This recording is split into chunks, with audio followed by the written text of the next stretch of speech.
Okay, we get down to the ground, we start returning fire. Wolf, move! Moving.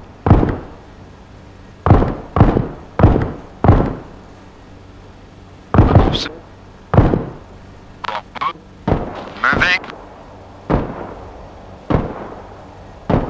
Okay, ek verstaan. Dis nog baie cool. Dit is. Wolf, move! Moving. Okay, so as an exercise, you're going to throw a short grenade and say bad grenade, and you run 1, 2, 3, and you want to be on the floor pointing away before the explosion happens. Okay? Okay. Do that now. Bad grenade. Bad grenade. Grenade out. Wacht. Oh, we need to do the whole thing. Okay, wait. Oh, bloed. Then you'll be on cover, then you get down. Okay, so I think this exercise doing everyone at once will not work. So I think one guy at the center, you do bad grenade, everyone responds to the bad grenade, and then get away. Grenade. Grenade. Grenade out. Grenade out!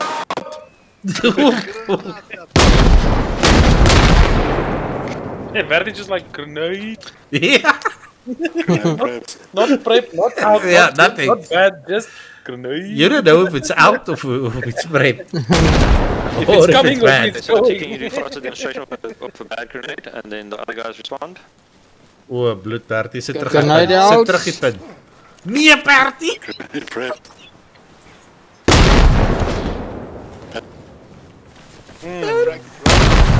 Oh yeah. Hey man, Okay, I'm not sure if it was the comms issue there, but Dragon Flame didn't respond to the bad grenade, so Sprint ons voor dit of drop ons. Okay, popular. Okay, Return fire, return fire. Say bliksem voor het. Bliksem move. Beertjie move.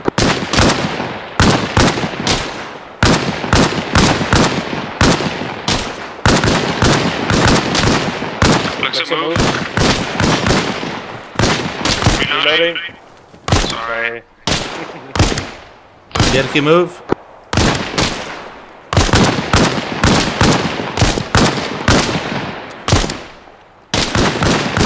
Bliksem move. Reloading.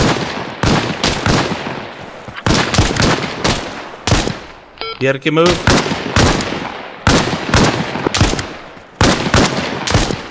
Okay, ceasefire. Bring it back. Double drop control. Guys, that was actually really good. I don't think there was a mishap. When he said changing mag, you already went down. So there was not really much I can fault you on that round. That was a very good run. Well done. Okay. Okay, next guys. Platoon komt, dus ik kan.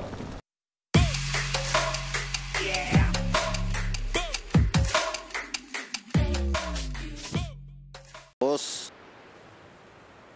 Nonsense. Hoe? Not?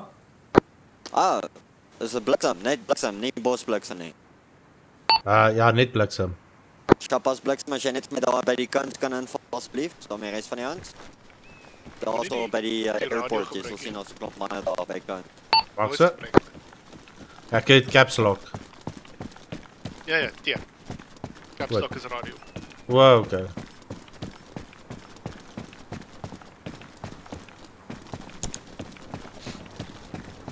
Kijk, ons zit maar net hier bij vandaan. Nancy, jullie kan daar naar die Arma te gaan, samen met South, jullie moeten South aangetrek is alsjeblieft check in die Discord, uit die details, dus die Browns, die Nutria, samen met even Vels, basis R1, die langloop in en niet die kortloop in alsjeblieft. Anders kan South die gaan veel help, die sy key drop, en kan je niet save ook alsjeblieft.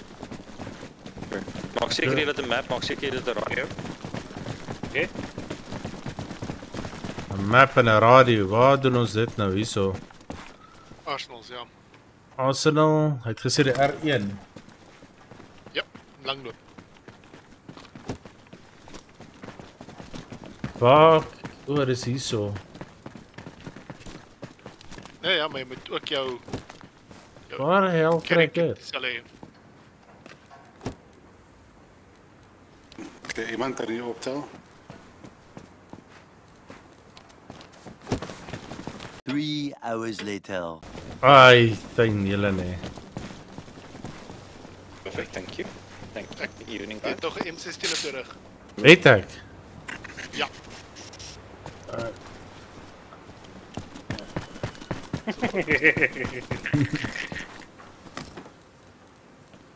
Hoe gooi ek dit af? Waar is dit? Hierso. Dis in jou slot. Pouchie onder. Ja. Hoe gooi ek dit in? Net so. Druk erop. Right click. Right click. You don't know how to put your weapons on safe just now.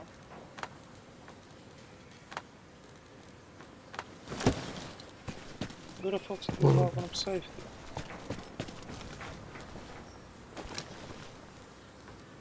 Gaan dit hier agter Wag, gooi. wat was die knoppie vir jou geweer terugsit? Tab Z. Tab zit, ja. Tab C. Je moet Is- weer op dan safety. zit je er Knap bij. dan. Controls. Equipment, character, vehicle, weapon.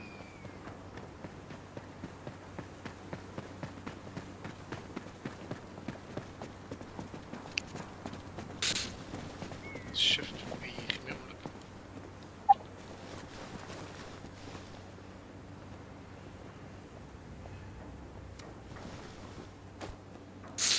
Maar ek het nie, I don't have any ammo, so. Niemand heeft het. Ek het. Oei, en. Jy gaan nie oorlog toe sonder ammunisie nie. Ons gaan nie 'n oorlog doen nie. Ja, dis net. 3, 4. Dit het nog gewerk al. Om veilig te wees, maar Nee, maar jy mag nie eintlik patrone hê voordat dit lift shift V. RT op clickback.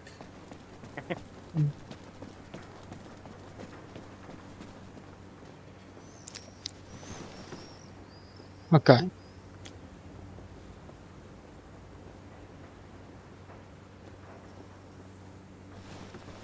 Nou,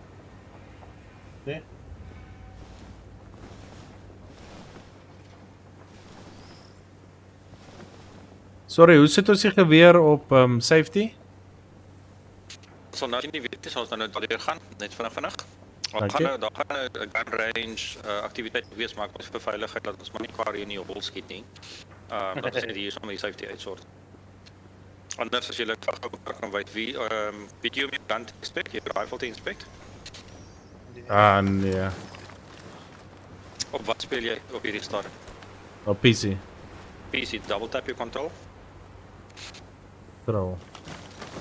Okay, daar is hy. Nou het hy low ready en hy's so safe. Hy moet jy daai shoot sign daai of do not access sign of laat jou magasyn te wys. Asai. Dan. Dankie.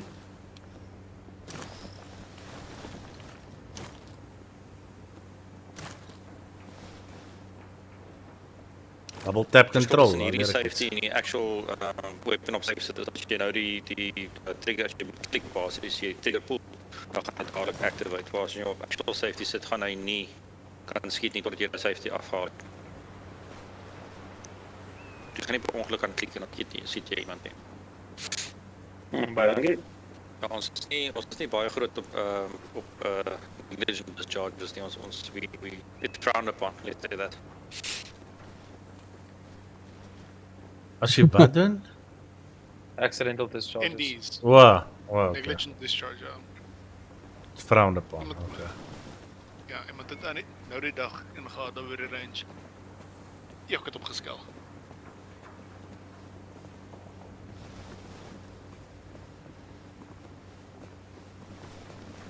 Okay. Okay, right, gents, it's 8 o'clock. We're going to give it like 2 more minutes. If people chance to come in, I think there's some people still downloading mods. Wit wolf. Hey hey.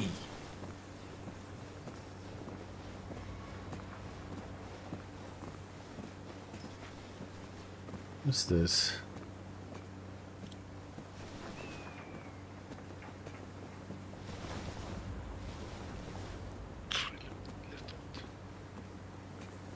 Ja, het is amper meer instructors as wat hier troepe is. Nee. Dit sien 2 red berets. Is dit 3? Sorry, ek kan nou voorsien. Nee. 3 rooi is 1 2, groen. 3, 4, 5. O, daar is nog. En dan die groene, ja, hy is die groot man. Skiet hom eerste. So hy is 6. Ja, dis die ou wat die eerste sal skiet. Witwolf, meneer PG, dis hy met wie met my gepraat het op Discord. Ducktail, Mango. En wie sê oor Ja, daar's nog nog 'n bliksem hoor. Ja, ek het gesien Hy is bosbliksem. ja, pilot. Ja, bosbliksem. Hulle het my Hy is 'n gevra. pilot. Is die bosbliksem? Ek sê nee, ek sê bliksem. Oh, okay.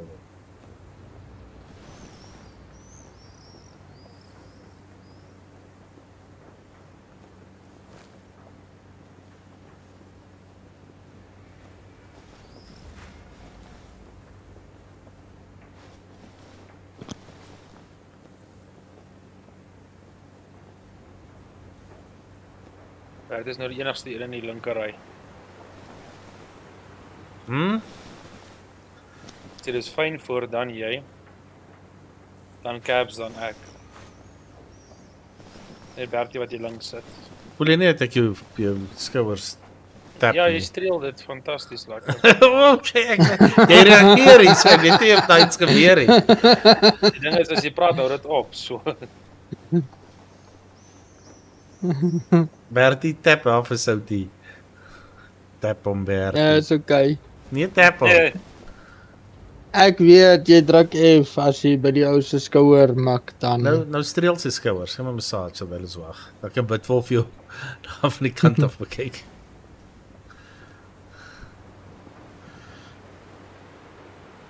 Sê ek al een wat Ja, ja. ja, dis net jy. Want gewoonlik in die military mag jy O, nie 'n ek magasyn insit voordat jy nie Nee, eers. nee, ek sien iets anders. Ek sien wat hy sien. Hy is die vyand.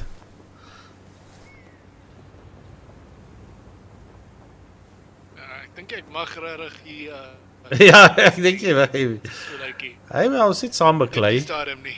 Daar was 'n tyd wat ons saam beklei het, so is alright. Okay, right, Jen, we're gonna start. die skoentjies is onaanvaarbaar. All staff come to the assembly area. Wat? Weet jy.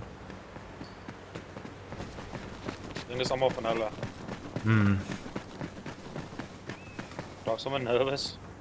Ek ook eens, wat gaan aan? Bitwolf, bekyk nou eers alles daar. Oei, en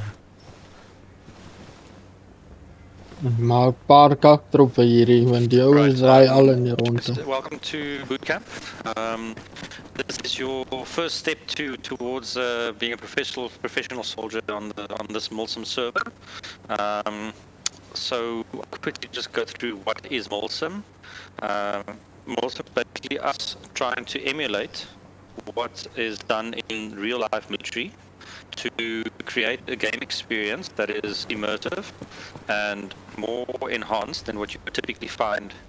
So with proper tactics, with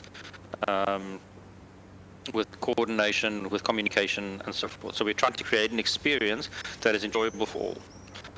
This is definitely not Counter-Strike, Call of Duty, or some kind of a game where we run around. It will be tactical, it will be done quietly, it will be done professionally.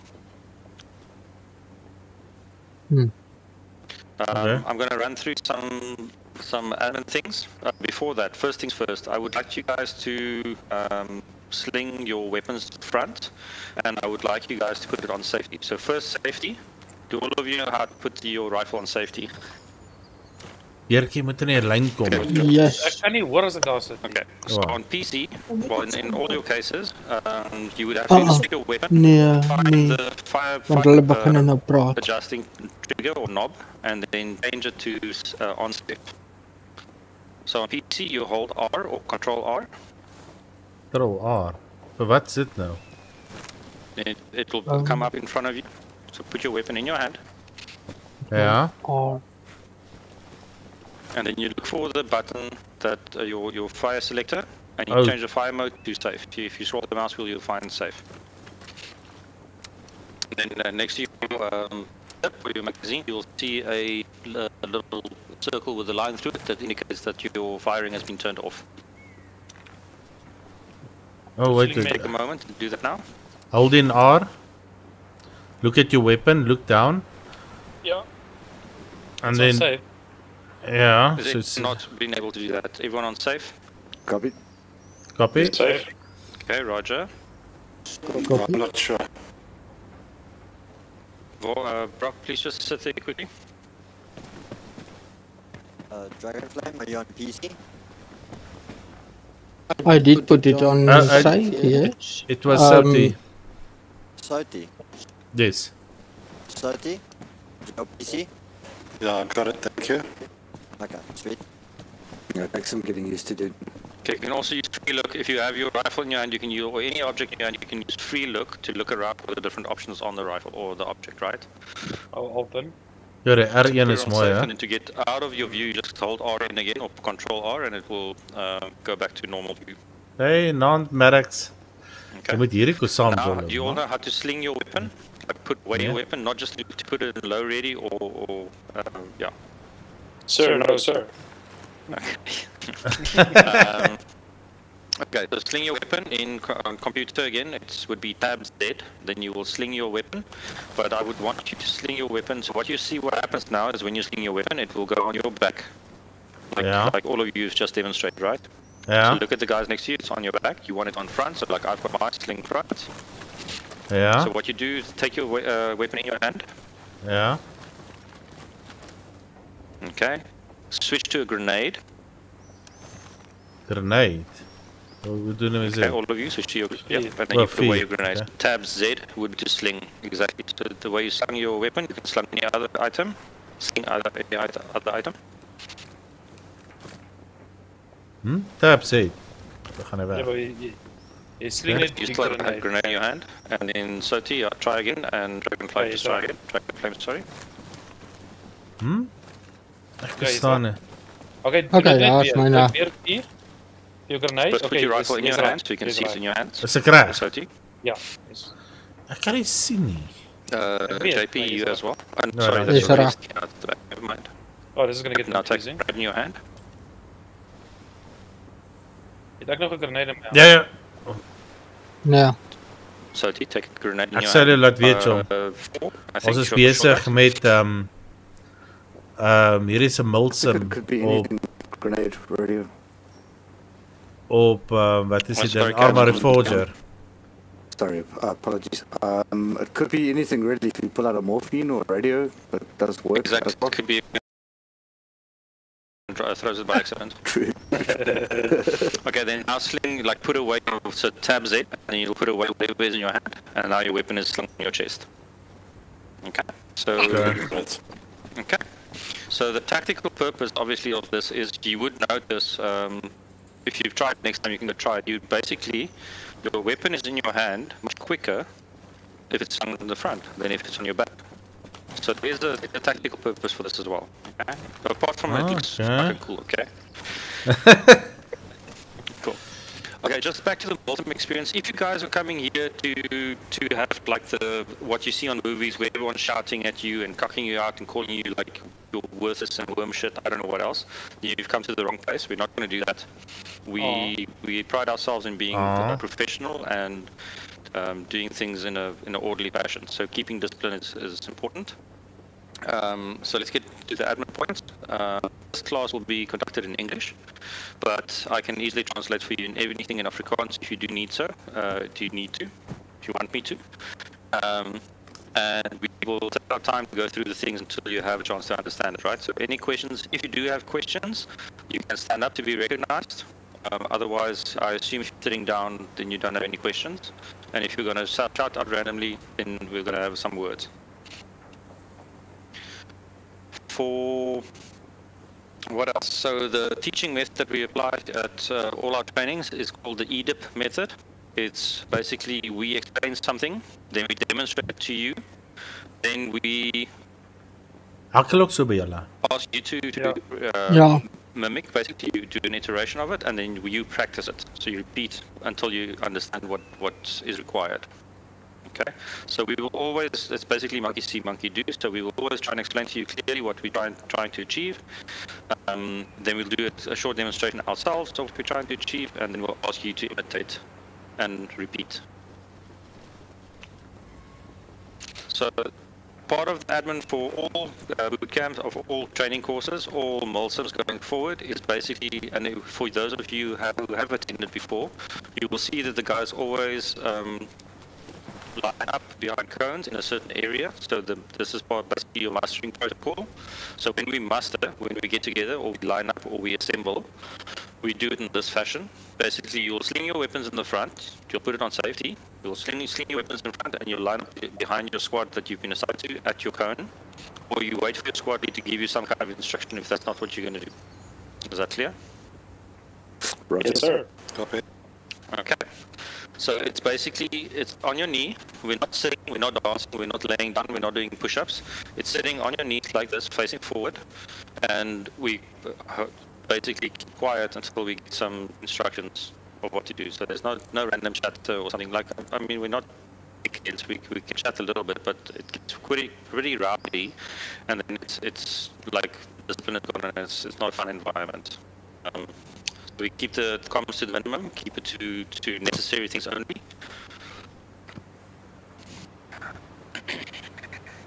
Okay, so something else that we do in when mustering is basically what they call the herringbone. Herringbone is something used for counting troops or something. It's not a tactical formation. It's used for logistics, I would say. So when we wait for vehicles or something like that. Herringbone is basically when you alternate, so the guy in front faces front, the person immediately behind the front person will turn to the left or the right. Since you have two files, it does make sense that the person on your right file, my left file, the second person cabs, you would look to the outside of the formation. And here, Soti, you look to the outside, and then you alternate going, so Bjerke, you would be the opposite of cabs, eh? Opposite of cabs? And then opposite, and then the rear person faces to the back, so you cover your 6. Okay, 12 is the position where your formation is facing, and 6 is to your rear. Okay, so this helps us to be able to count, and it also gives you some view around, like what we typically call as the ARD. You have some view around yourself and your position, so you can see if there's any threats coming your way. Okay. The herringbone will typically go out and say, guys, go into herringbone formation, and that's what you will do, and it will take return to files when you face forward again. Okay? Okay. In terms of acknowledgement of void procedure, we acknowledge by Roger. It's not copy or yes or okay or silent, so we acknowledge by saying Roger. Roger. Okay. Sorry, I'm always getting distracted by these texts. Okay, so what else?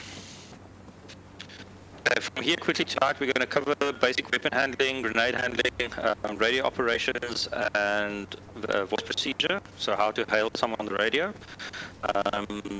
Some basic formations, and then pairs, fire, maneuver, and we'll cover some first aid as well. So there's quite a bit of things to get through. I've taken quite a bit of time to do the introduction as well. So our first activity would be at the firing range. When we get up, you guys can follow me in the 2 files. We'll do a direct, like you'll get up and you'll turn backwards. We can head down to the firing range. Okay, let's go. So fast and around, follow. Macarena, come with me quickly, let's sort your kit. What should we do? We should follow lava. We should follow lava, yes. Okay, you can drop everything into the arsenal. You need to take the C8 You can use your mouse wheel to scroll to get the same speed as he is. Thank you, Bertie. That helps. It's just JP in front of me is running like a pandya. Okay. Guys, over here we have our live firing ranges. for the rifles and for the grenades. So when entering a fire range, obviously we have to be quite aware of where it's safe to be and where it's not safe to be. We are having our appropriate PPE or our safety equipment, our personal protective equipment, which in this case you all fitted your helmets, you have your vests, so we're good to go. Just follow up.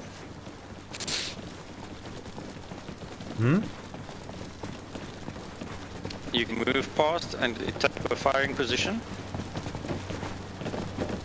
Just continue, take a firing position. Next guy just follows past us. Yep. But it isn't. Oh, okay. Okay, I'm going to stand in front of you guys, and normally no one would be allowed this side of the firing range if it's a live firing range. Since we're doing demonstration, it's not a live range. What we'll demonstrate here is the use of your rifle and familiarization with your rifle, the different interactions. We've already seen how to put it on safety. It's something we do here. Just this evening I asked you guys to do it before. So we're going to do some target shooting and look at the different effects of stances and firing modes. And we're going to talk about ammo consumption, ammo conservation, that kind of thing. Okay. So if all of you can take your rifle out and go back into inspect mode, and then turn off your safeties. Do all of you have spare magazines at this stage, or you only have one clip on your inventory? Nothing, sir. Okay. I have a spare. Okay, quickly get your, or inspect your rifle, get off your safety. I'm going to put down some crates for ammo. So we can just, because we're going to empty about 3 or 4 clips in this exercise. Milsim, jy ook kyk vorentoe met al draai jou nek. Ja, en dan? Ja. Keep your rifle pointed down range, please. Oh, okay. That's sorry, ek het... Ja, moenie my laat my hier begin skel vir julle met range safety nie. Ek is flippin... Hy is bezig om ammo crates te drop. Ja... Ek het 'n spesiale wambo op my case.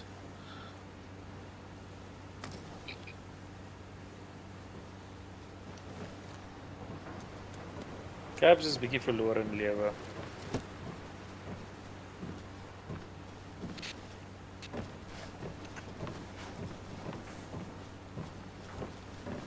So to check if you can find your ammo in that crate.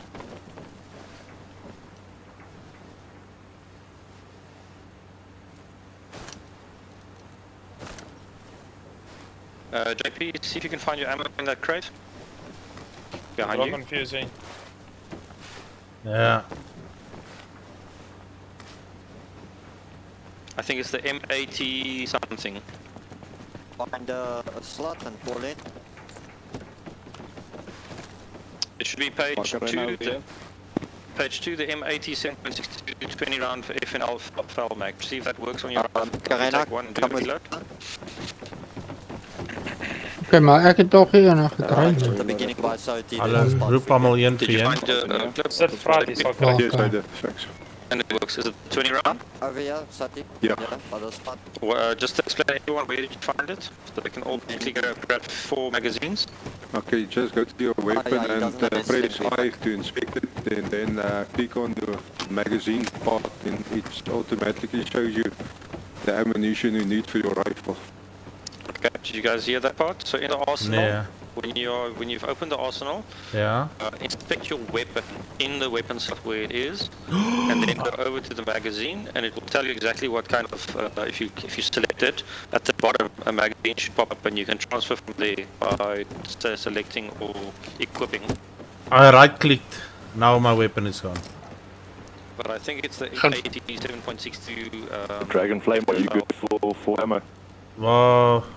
No, not yet. Alright, just proceed to the ammo box over there. You can grab 4 magazines. Oh wait. I feel, sorry.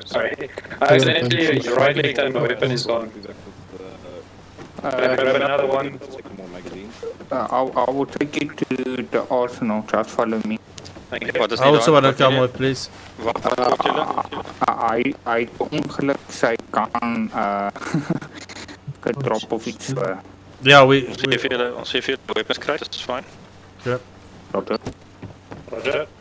Okay, Wolf's on his way back.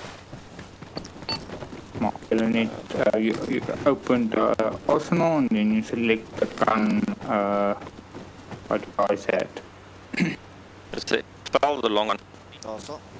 The long rifle, not the stubby one. Okay, you're gonna take your magazine. It's on page 2.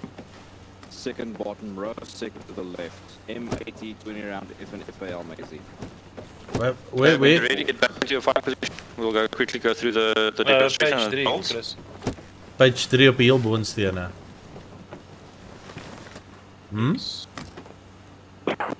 Let me just bring Waar wij sê, just bringing the target closer. waar wij sê, is dit die FN, is dit die wel? Yes. Ja, Yes, FNVL. FL, yes. Okay. En sy magazines, hoe kry ek dit? Hier agter jou. Die M80 20 round mags. Tenminste 4 van hulle. M... 80. Bladsy 2, Chris. Ja. Kan ek 'n double Derde... klik of moet ek 'n drag drop? Jy moet drag and drop. hierso. Hy werk nie op die regsklik storie nie. Ja, moenie Ek het dit getraai. Hoeveel merk sit hy gesê? Hoekom wil hy nie? Hoekom wil hy dit nie in my... Maar die pouch preset, PZ Gen 1. pouch? Can you all hear me okay like this, or should I go over to platoon chat? Yeah, fine, Roger. Yes, I can be. Everyone ready? Roger. Negative, having. Negative. Roger. I have... I think I'm good. Okay, just note to the other staff, next time let's get the mags prepped beforehand, because it's taking quite a bit of time. Okay, Roger. guys, so get your rifle out, inspect it, so we can quickly go through the different things you can do. So, weapon out, for you guys on PC, you hold NR or Control R. Guys on console, I'm not sure, can't memorize these triangle to inspect. How to expect your gun? Yeah, on console or PlayStation or Xbox? PlayStation is PlayStation it's triangle to, yes, to inspect it. You got it? Wat skieu nou weer? Hold in R. Om wat te doen? Okay, yes, exactly, hold it like that. Dragon, are you in inspect mode? And Macarena, you as well, inspect your weapon. Yes, I am in inspect mode. Inspecting is basic. So when you inspect your weapon, you basically bring it to your face and you can look at different components of your weapon. You hold R. Hold it in, not just once. There we go. Werk ze met jou nou Is met everyone talk in off inspect of... mode? Roger.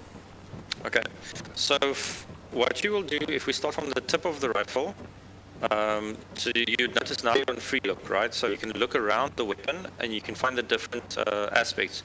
On PC, if you hold in Alt, no, I think it's there in any case. So you'll see these little hand or little icons that appear where you can actually inspect and do the different actions that are coming up. For example, if you'll be looking at your muzzle hider or flash hider, it will tell you you'll be able to detach it, for example. If you look at the sights, maybe it will tell you to flip up the sight or flip down the sight. Maybe it will give you the option to attach a scope or something if you have a scope in your inventory. So you can go through all the options that you can do with a weapon. What we're concerned about here is basically the fire selector, so the firing mode. Previously, you have all put it on safety. I want you to go between safety and so safety on, safety off, and I'm going to move out of your weapon. You're going to keep it on safety off. Okay. What we do not demonstrate, what we won't demonstrate right now. At this point, I don't think it has a bayonet. If I did, I'd opt you to equip it. So we're not going to equip bayonets at this moment, but typically you can equip a bayonet as well.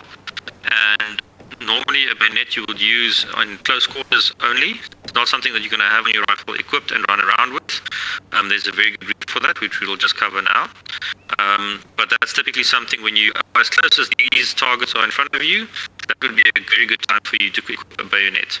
And typically you'll do so before, and you'll get instruction from your squad lead or someone saying we'll do a bayonet charge, and you'll equip your bayonet, and that's when you'll approach. A bayonet is very effective at inflicting grievous wounds, fatal wounds. So that's definitely a tool to your disposal, and something that you might need to use in the future. Okay. Permission to speak quickly. Yes, Cabs. A bayonet, you have it fixed to your rifle and you're running around between your teammates and you got the barrel out. This is why it's important to keep your gun on your chest, because you can't stab them with it when it's floating around in front of you. Exactly. No, a bayonet stab is typically one shot, one kill, hey? So it's very lethal. Okay, so what's important? Yep. So what's important for you guys, what we're going to talk about is quickly your side picture and muzzle climb. So side picture, tell me what side picture is. Side picture. It's what you see through your scopes. Bertie, moenie in die game praat nie. Sorry. Yeah, your comments are breaking up. Side picture is the line between the sights and the on the target. You praat in die very game. bad for some reason. I couldn't get all of it. So basically, your side picture is when you look down the scope, that whatever you see in front of you, right? So if your side picture is obstructed, for example, is if you have a very big frame around your reticle, in case of me having a red dot sight, or if you have a small post with a hole, and your hole is tiny, then you have a very small side picture. Are we on the same page with that? Is that what you said, Thanios? Or Thanioff? Thanks, sir. Yes, side picture is the alignment of the sights on the target. Roger, roger.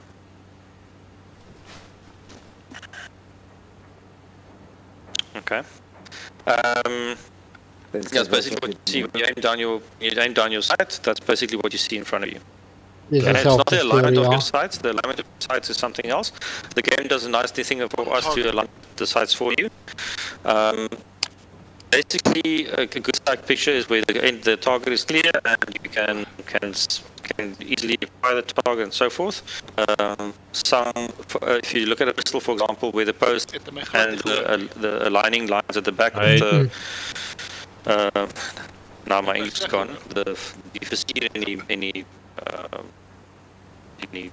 mark after, then basically you're blocking you from the target.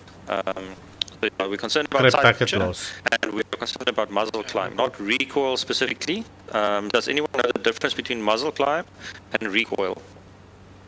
Recoil is when it pushes you to your shoulder, muzzle climb is when your muzzle is lifting from the firing sequence. When the muzzle raises high up because of the physics of the bullet traveling through the barrel, basically, right? So recoil is exactly that, where the thump into your shoulder, and then muzzle climb is basically how much the barrel moves up into the air after the shot is fired. So after repetitive shots, the muzzle will not necessarily be at the same places where you try to aim initially, and that's not recoil, that's called muzzle climb. So for example, if you all take your weapons, you put it on automatic fire, and you try, and you can do that now, put your weapon on automatic fire. If you're ready, aim at the target. Ooh. Change firing mode. That's B. Excuse me, stuff lover. B. Yes, Ja, V, but mine still Big stays. FNFL. Yeah, but mine stays. Does it have a function or not? No, sir. No. Okay, then we'll have to definitely think about this exercise as well. Okay, so if you aim down sight, you're on single fire mode, and you rapid fire, you will have and you aim for the head, and you do 5 shots rapid burst, then see how much the weapon climbs up into the air. Do that now.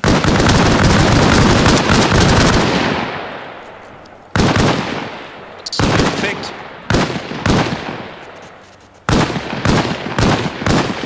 Okay. Guys, it was five shots only. 5 rounds only. Okay, so the effect that you see when you basically the barrel raises up the sky, you can't keep on the target. That is called muzzle climb. So typically on auto fire, which your weapons don't have in this case, it will be difficult to control or keep your weapon on target because of muzzle climb. Right? Cap, you wanted to say something? No. Just said apologies. It was more than 5. Okay. What we also want to demonstrate quickly to you is the difference between stances and fire rate. So we cannot demonstrate burst fire or auto fire at this time. But if you stand up and you try and aim, so all of you stand up down, and you take 3 shots at the target, so let it drop, get up, let it drop, get up. 3 shots, and you see how difficult it is to take everyone up, and then you take 3 shots.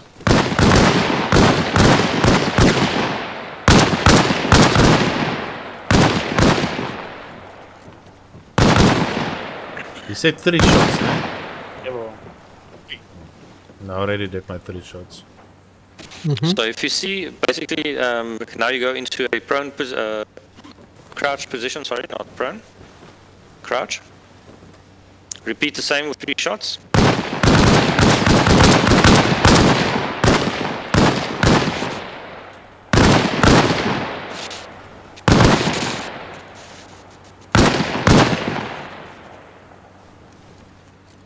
I think once you completed your 3 rounds, go on in prone, repeat 3 shots.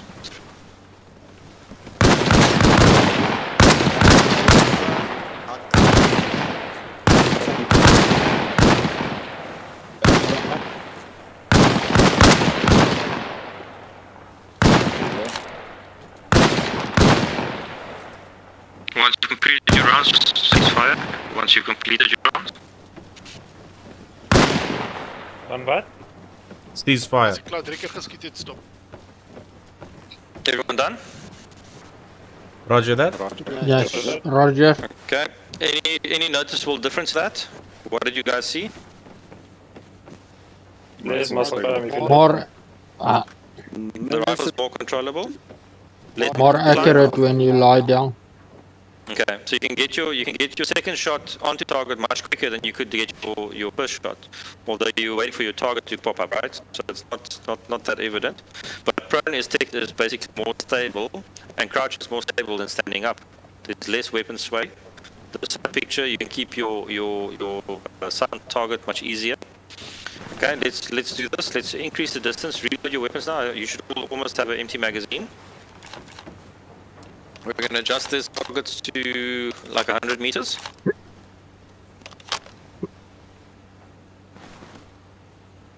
Mm, 200 minimum, boss. Say again, Cabs? 200 minimum on the foul. That's fine. So we're going to get to ranging right now after this. A good guesstimate stuff. 85 lavas. 85, okay. Repeat the same, you've already lit. Repeat, take 3 shots, standing, crouched, and prone. And once you've completed, then you can stand up.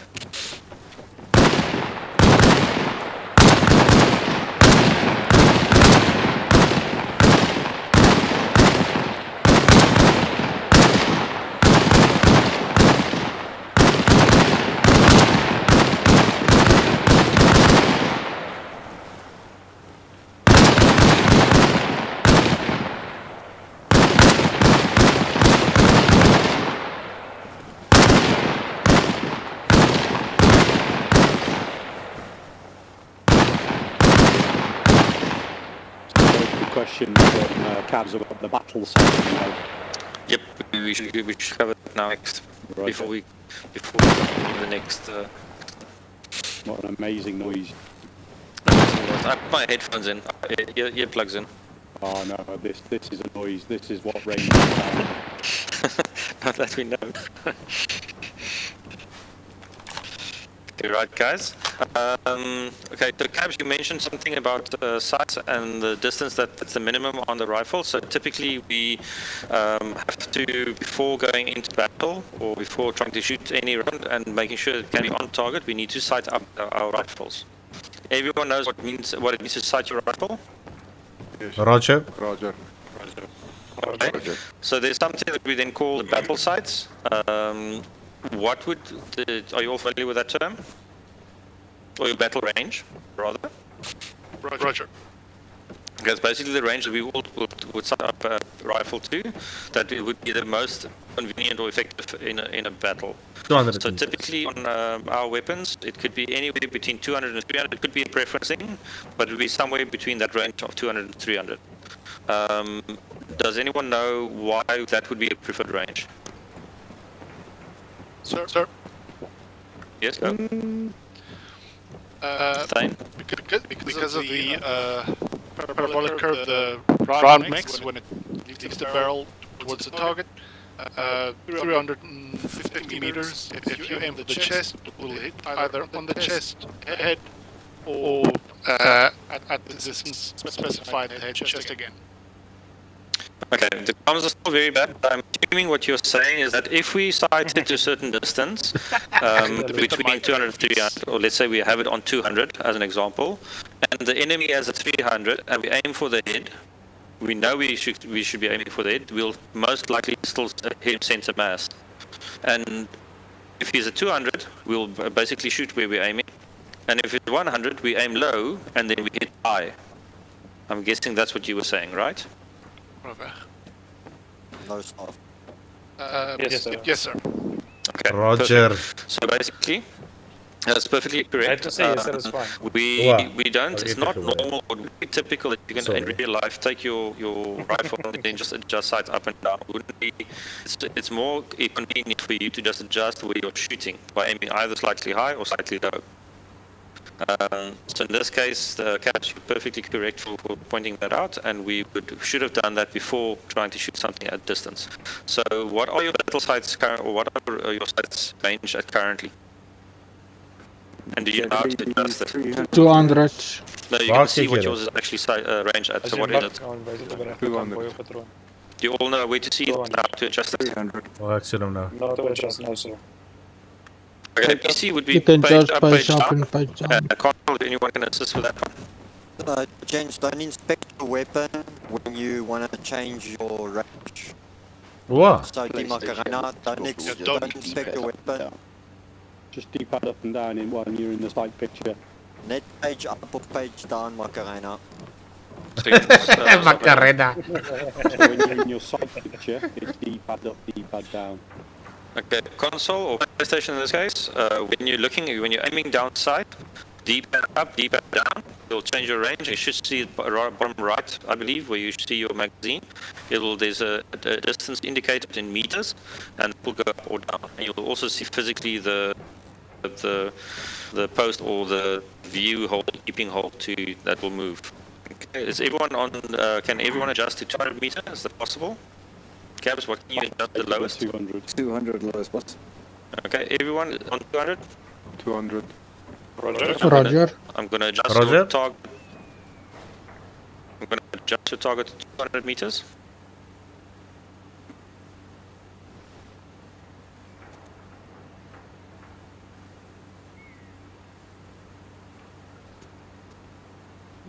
Oef, nee. 208. 228. No, now it went too far. 20 meters too short, now 20 meters too far. Okay. Okay. Speak about ranging. So again, keep it on 200 meters range. So you basically do aim for head, you will hit the torso because it's slightly further than 200. Okay, so if you aim for the neck, it should hit center. What? Okay, do from crouch and from prone, you can do 3 shots each, or 5 shots each in this case. And see if you can hit your targets.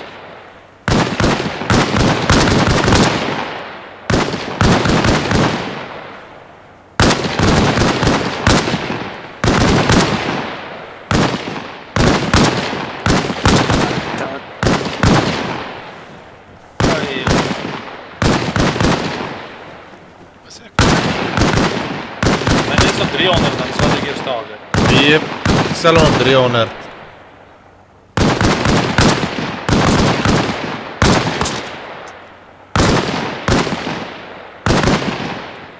Ja, det kan vara Wachman.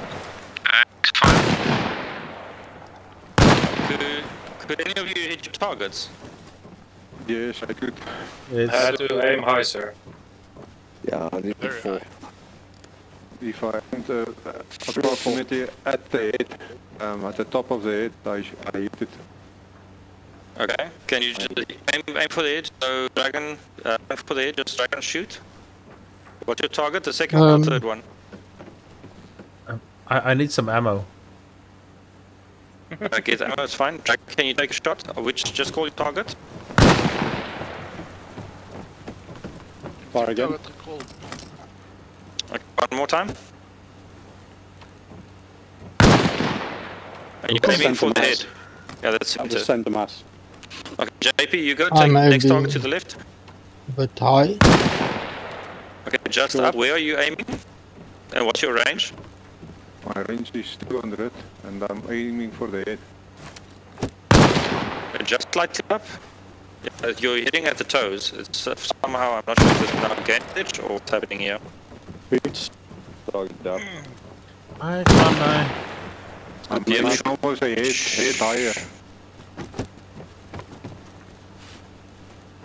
How much are you aiming above the head? Almost a head higher. Snaakse vragie vir julle. Elke keer as julle herlaai, raak die patrone in julle magasyn minder. Drop your weapon, JB, if you don't mind. And let's see if my volume exceeded. Okay, Thane, you try. See if you can aim one head high and then see where it hits. Waar ek het baie. Thane, jy moet skiet hier. Closed off. Legs, but you're aiming one head high, right? Yes, sir. Okay, roger.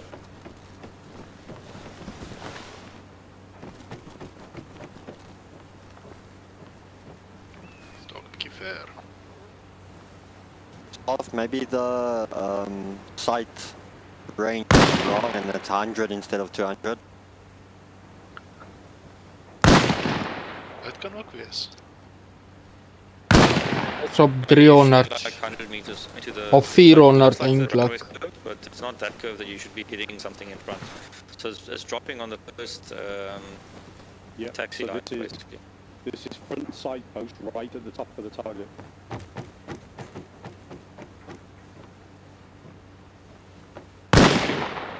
Well, Chris, ons het 'n verkeerde geweer. Ons het kort lopies. Yeah, so this If you Is all it? the way up, all the way down, does it make any difference? So I'm going to go to 300. I'm going to go to 300 now and see what happens. JP, shh. Sorry guys, this is a quickly part of boot camp, but we need to know if our rifles are accurate. I think we got a bad badge from the Israelis or something. Roger. Point of impact, Brock. Feet, the base of the... Centimass. Centimass, that's 300 centimass. Okay, let's Yeah, go I think it's 400. just numbered wrong. 400. Here, let's check the correct ones. So. Right. Dis ek 'n vraag. Maybe. Yeah, Oh. That's made definitely figure a rifle. Dis die ene wat hulle agter ons gesit No het. sense then. Yeah, That's Bertie. 400 top of target. Dis die area Just that meer. inaccurate, that's not good. Yeah, you had to modify it, but the phone is not.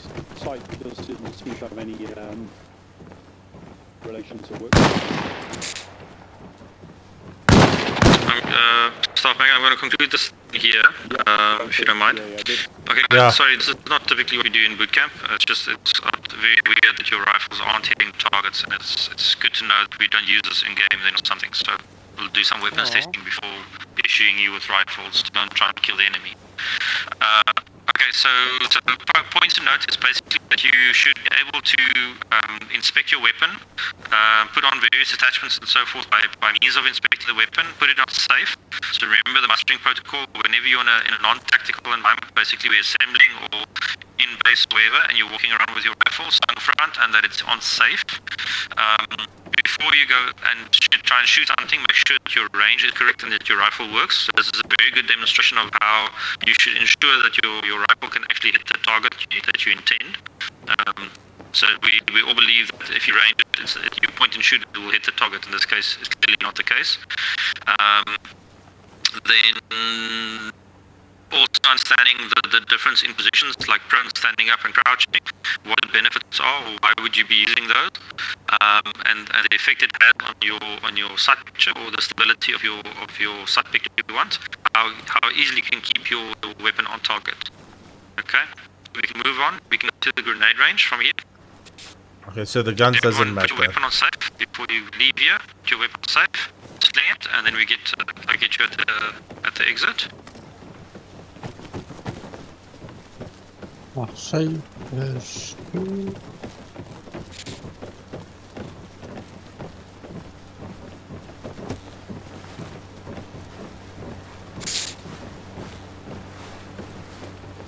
You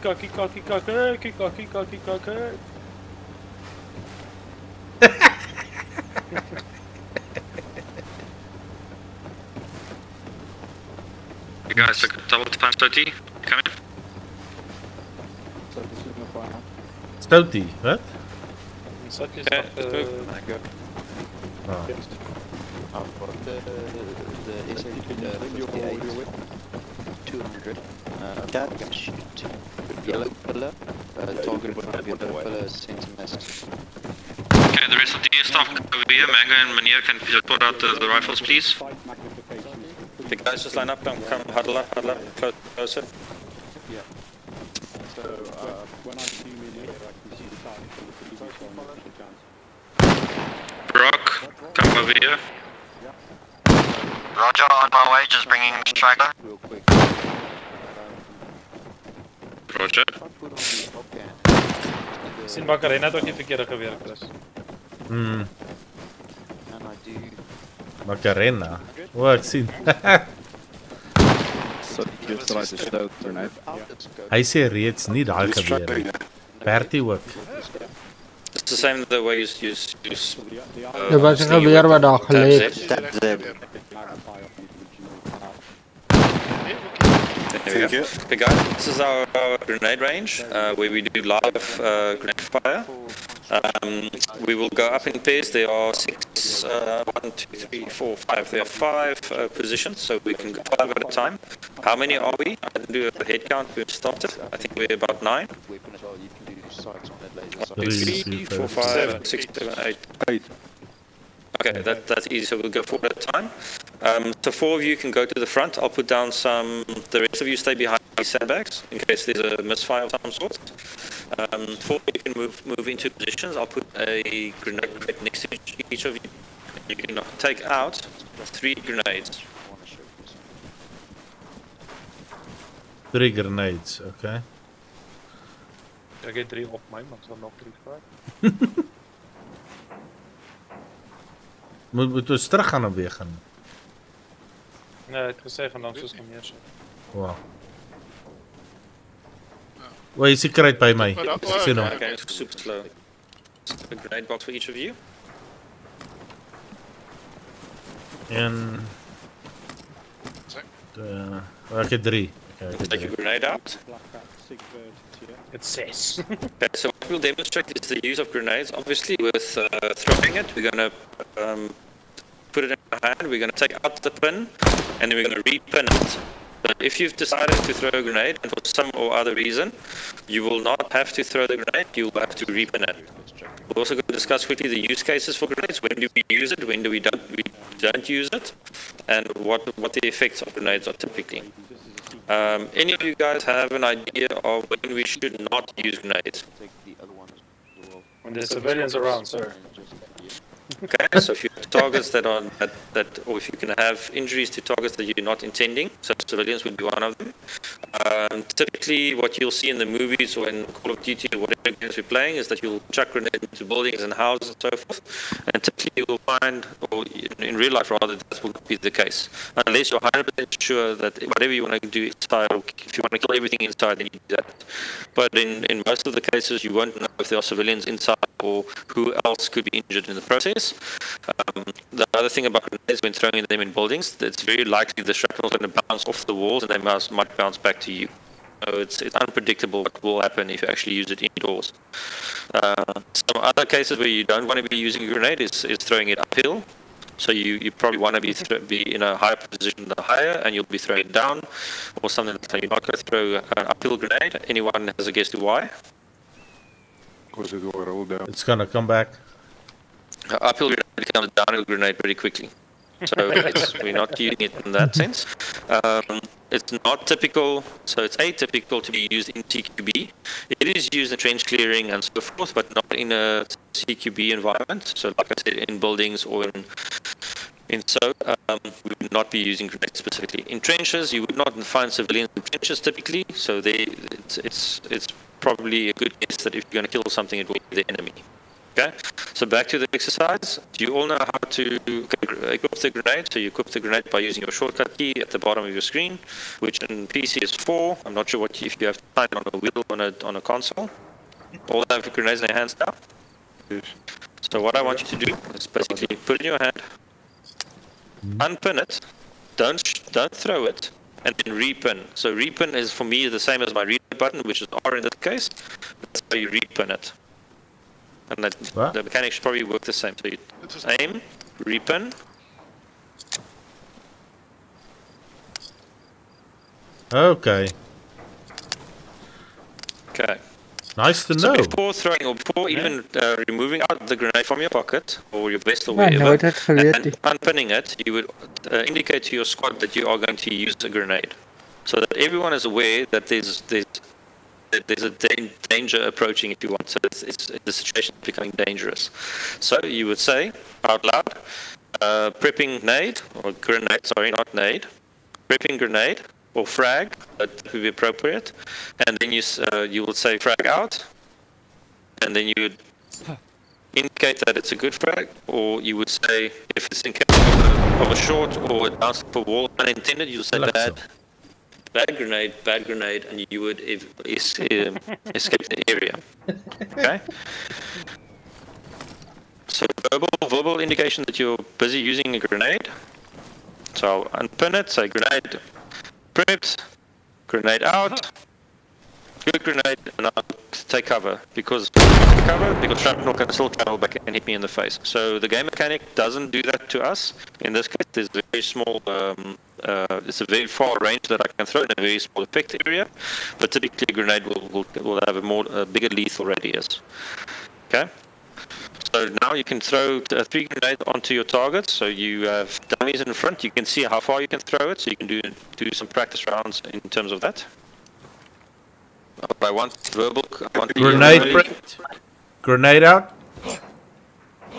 Grenade out. Good grenade. Grenade out. Good grenade. Good. Yay! Prepping grenade. Grenade. Grenade out. Prepping grenade. Prepping grenade. Grenade out. Good grenade. Good grenade. Grenade. I was a bit unsure about mine. Okay, once you've completed 3, then we'll discuss the next point. Grenade prep. Grenade out. Good grenade. Good grenade. Good grenade. There we go.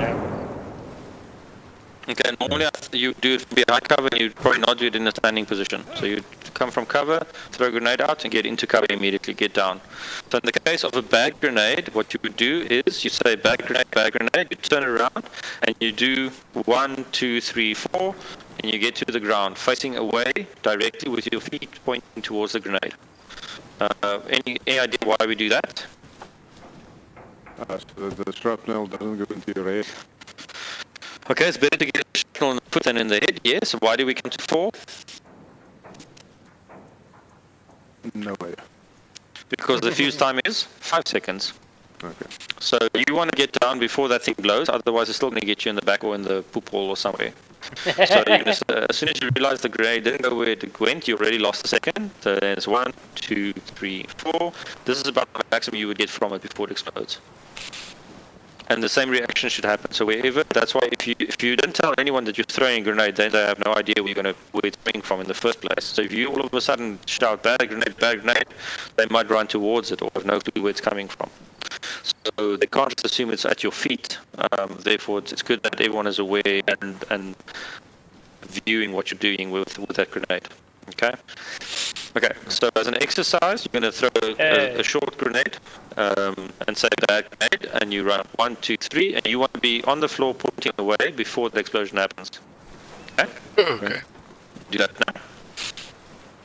Bad grenade. Bad grenade. Grenade out. Oh, we need to do the whole thing. Okay, wait. Oh, blue.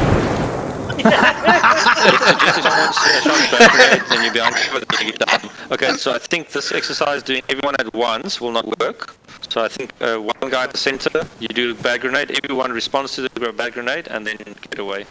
So JP, can you do the bag grenade for us? And the rest of you guys react to the bag grenade. Ek dink julle lag nou lekker. So grenade prepped, do the whole sequence. So Grenade prepped. Bad grenade. Good, that was perfect. Look, Arena Master here, the bag also just Okay, dropped that out. makes sense. So that should be your reaction when you hear, like, if you hear the grenade go click anyway, you should be thinking about where is that thing gonna fall. Okay? Roger. And it's just better if you communicate that to your team, especially in the use of the grenade. So it's not up until I think CI courses, you don't get taught how to, like, where to use a grenade in the first place. So it's not a thing that you just throw around lightly. Going forward, we will be showing you where to use it, if it's appropriate to use, and so forth. Okay, next group. So grab us all 3 grenades. Oh, sorry.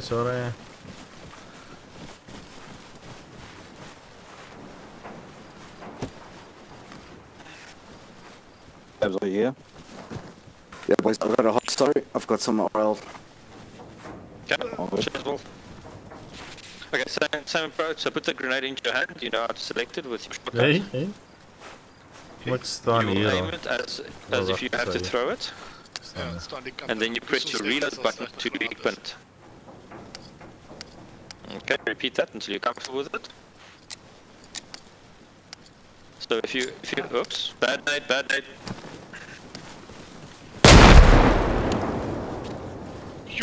Exactly that's my point. So if you're in game and you've accidentally taken the grenade out and now you unpin it, you don't have to basically throw away to get rid of it. You can repin it and put it back in your pocket. Okay, so throw some grenades at your target, see how far you can throw it, how you can lob it, what's the trajectory, what does it feel like, adjust the aim. Don't you just jump it? Nee, Bertie, wait, say grenade prepped. Down behind cover. Grenade prepped, grenade out. Ja. Bertie someone wants to go onto the field, Grenade prepped and grenade out. Good grenade. Kom Bertie, stel 'n voorbeeld. Grenade prepped. Grenade. Grenade out. Grenade out!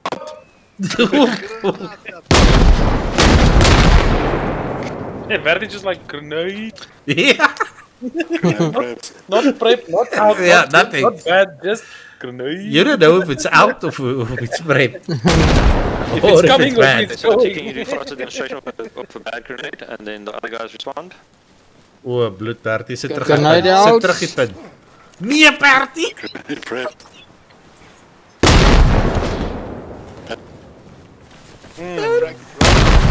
Oh yeah. Hey man, Okay, I'm not sure if it was a comms issue there, but Dragon Flame didn't respond to the bad grenade. So Soti, just do it again, please. Soti will throw the grenade. Make sure that your squad knows that, or your team knows that you're throwing a grenade, and then they can appropriately respond. Dragon, you can put away your grenade. Is het weggegaan gewoon, Bertie? So same as you Ja. also your weapon. Tap Z. Tap Z. There we go. That's it. Ach, Grenade prepped. Grenade out. Bad grenade. Harde Bertie, sit. Zit. Okay, that looked good. Great, tough. Any questions on this so far? Bertie still alive. Can Dragonflame Ja. do a drill?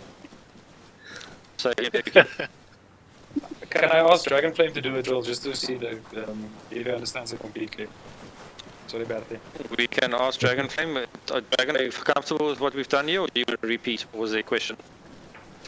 no, I don't have questions. It's okay. It's okay. I just had a bit of slow reaction to the keyboard. No problem. We all have issues with our keyboards from now and again. Thanks, Birki. Thank you, sir. Okay, guys, we continue to. Yes, HP, sorry. That's it, thank you. It was from Honey Badgers. Bad comms, eh? Bad comms. I can't hear a word you're saying. Can any of you guys hear him? No, Negative. No, sir. HP, it sounds like you're very far away from the mic, or I don't know. It's like it's very muffled and it's like you're speaking down a tin can. Tin can Tom. Onthou, ek dink hierdie wat Sorry, jy my goed mic was repin off. is deel van die maatse goed. Okay, so that concludes the grenade practice. Okay. From here, we'll quickly go and Good to know. do the basic formations and radio operations, fire maneuver, and then we'll do a basic first aid demonstration as well. By me? Oh, we get to shoot someone for basic first aid. Bertie. No. No. Yeah, I was about to say. You don't have to nominate, you already know it's going to be him. Yeah, if they ask, we just everyone votes Bertie. Dragon Flame. No, Yeah, no, Dragon no, no, Flame. no. No. Yes. All the yes. Just return to your 2 files, and we'll quickly go through your protocol. So by die count staan. To your files. Files is reguit. 2 files op die knie, onthou. On the knees.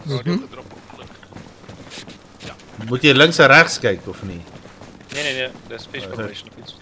Wat? Ja, ek kan Do nie you all hoor. have radios? Can you all hear me on platoon? Roger. Roger. Roger. Roger. Roger. Macarena. Okay, so radio protocol or voice protocol (VP) is basically the how do you communicate on a radio. It covers basically the what and the how and the why. You communicate on a radio on the net, so on the platoon radio channel or on your squad radio channel. Basically, what happens if what would happen if there wasn't a particular protocol or some regulation on the use of radios? What would be the problem? Bad comms. In what terms? Why do you say bad comms, Blixen? Everyone will chat and they won't know what's going on. Okay, and so you'll talk over each other, you'll try and talk over each other, and you will not know where the origin of the message is, you wouldn't know what's important, what's not important. It's basically, it's a cacophony of all sorts of sounds. So yes, perfectly correct. So if there's no radio discipline, then we will not be able to communicate effectively, and valuable information or important information will not be passed along in the appropriate time. So what we're trying to achieve is to keep radio discipline, to be able to get that vital information to the people who need it, right? Okay, so who has some examples of what good radio protocol would be? Like what would be the steps on what would be the phrases to be used? Yep, come. To say copy when you're done. Okay, so we don't say copy, we say Roger. No. For acknowledgement, and when you're done, you would typically say out. Is that correct? Roger. So there are a few things. Yep. So there are a few things that you would do. So the typical thing would be the start of a conversation, transferring the information, and ending the conversation. Right. Those are the 3 phases, if you want. The transferring of information can obviously have back and forth. It could be between 2 people going like, okay, your turn, my turn, your turn, my turn. How do you indicate if it's my turn is done and it's your turn to speak? How would I indicate that? Wanneer jy copy sê. Over. I would say over, exactly. So if I'm saying there's a yellow line right next to you, can you see it? And I would say over, so now you know it's your turn to speak. So, Milsim, can you see the yellow line? Over. Yes, I can. Over. Okay, so then you say, Roger, I see a yellow line on my left. Over. And when you say that over, do you expect me to return with some more information? It's like, oh, okay, cool, I fine. Or can you actually stop the conversation there? Because all I needed you to do was acknowledge that you can see it. Dink ek gaan uitbom. Then you can basically say, I see the yellow line out, because there's nothing more to say. So when the conversation is finished, you say out. It's not over and out, because that's kind of contradictory. It's like, okay, tell me what, give me a response, but I don't want to hear from you at the same time. So we start the conversation typically by a hail. A hail will be me identifying myself, or rather it will be me calling the call sign who I'm trying to reach. So it will be Blixen, this is Lava, can you read me? Over. So I'm shouting I'm giving your name twice. So first, because typically if it's in the middle of combat or something, I just shout out your name once randomly. You might miss it. So by repeating your name twice, it puts more emphasis. And like the first time you probably heard your name, the second time you pay attention. You can also start the hello with a hello. You can say hello. Milsim, this is Lava. Can you lead me over? And then Milsim will respond and say, Lava, this is Milsim. I can read you loud and clear. Send message. Something like that line. So you basically acknowledge that communication is established, or basically the hailing part is done. We've reached the intended person we're trying to talk to, and now the communication can happen. So that communication should be clear and concise and quick and effective, right? So it's not like so Milsim, what did you do when you went to the supermarket? Did you find any berries in the aisle, or was it the first aisle or the second aisle? So it's not kind of what we want to keep it concise, right? So it's like, Milsim, can you please go to the supermarket, get berries, milk, and bread? Out. Well, I'd probably say acknowledge over, and you would respond, yes, I will get the berries and the milk and the bread. Out. Understood? So it's short, sweet. Keep it to the minimum. Keep it to the important stuff. Take a second to think about what you actually want to say before you hail on the radio, so that it's clear that that you basically, so it's clear for you in your mind what you want to say, so that you don't go and like, I think there's a yellow, blue line that you must look at, like something like that. So we want to keep it straightforward. Okay, is that all clear so far? Roger. So a proper hail would be something in the line of, Brock, this is Lava. Can you read me over? Lava, this is Brock. Send over.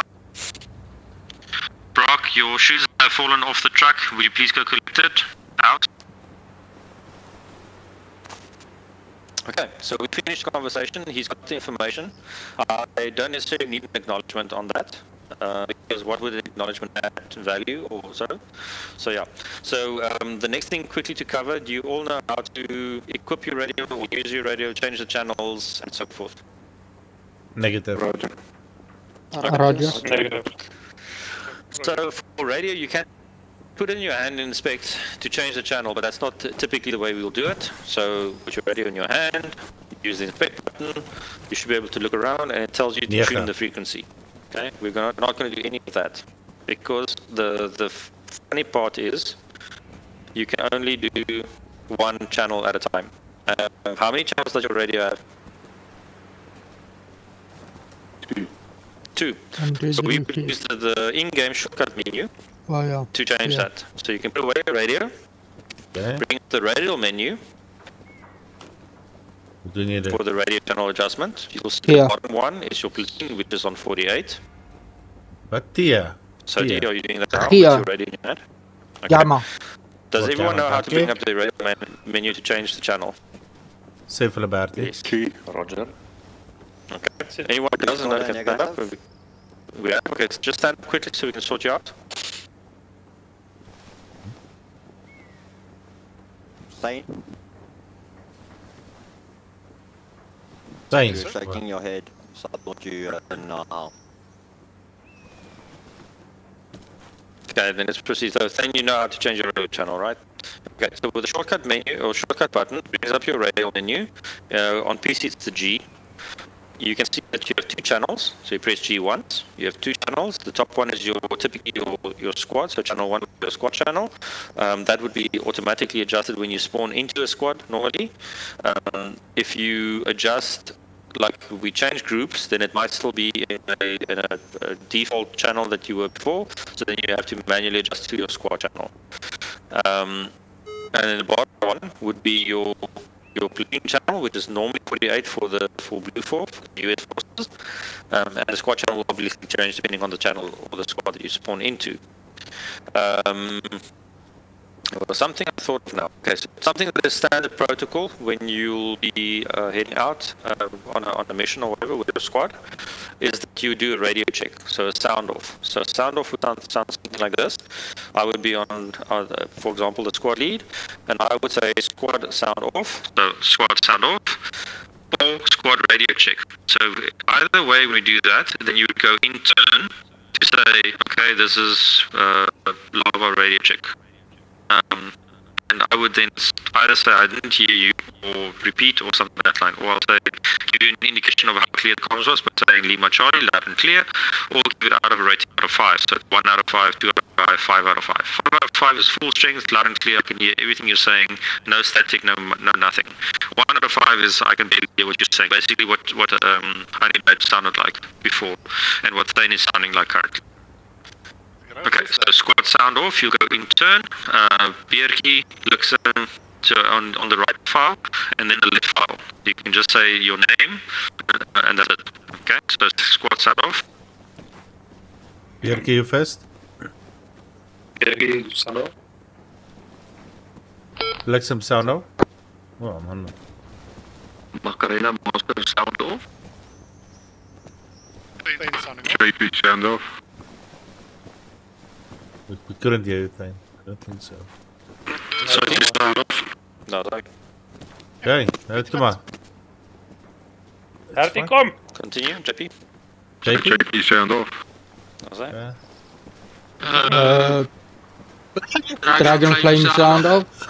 Roger, loud clear. Okay, so it would be a good idea to also acknowledge that in between, because you don't know when you're sending if it's actually receiving on the other side. So if you say Yerki sound off, then basically I should be saying Roger, and then Roger, and then Macarena, Roger.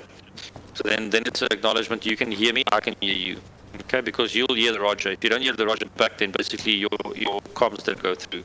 So ideally, your squad lead would also then acknowledge your sound off, okay, or radio check. You can also say BRK radio check, and then the squad lead can go Roger or whatever, or you can do it with your squad mates. So what we're going to practice now is like a hail, a conversation, and a closing of communication. So by saying out. Do any of you want me to repeat the sequence, or are you all comfortable and trying to practice it? I think I'm good. Okay, then divide into pairs. So you have your, like the person opposite of you.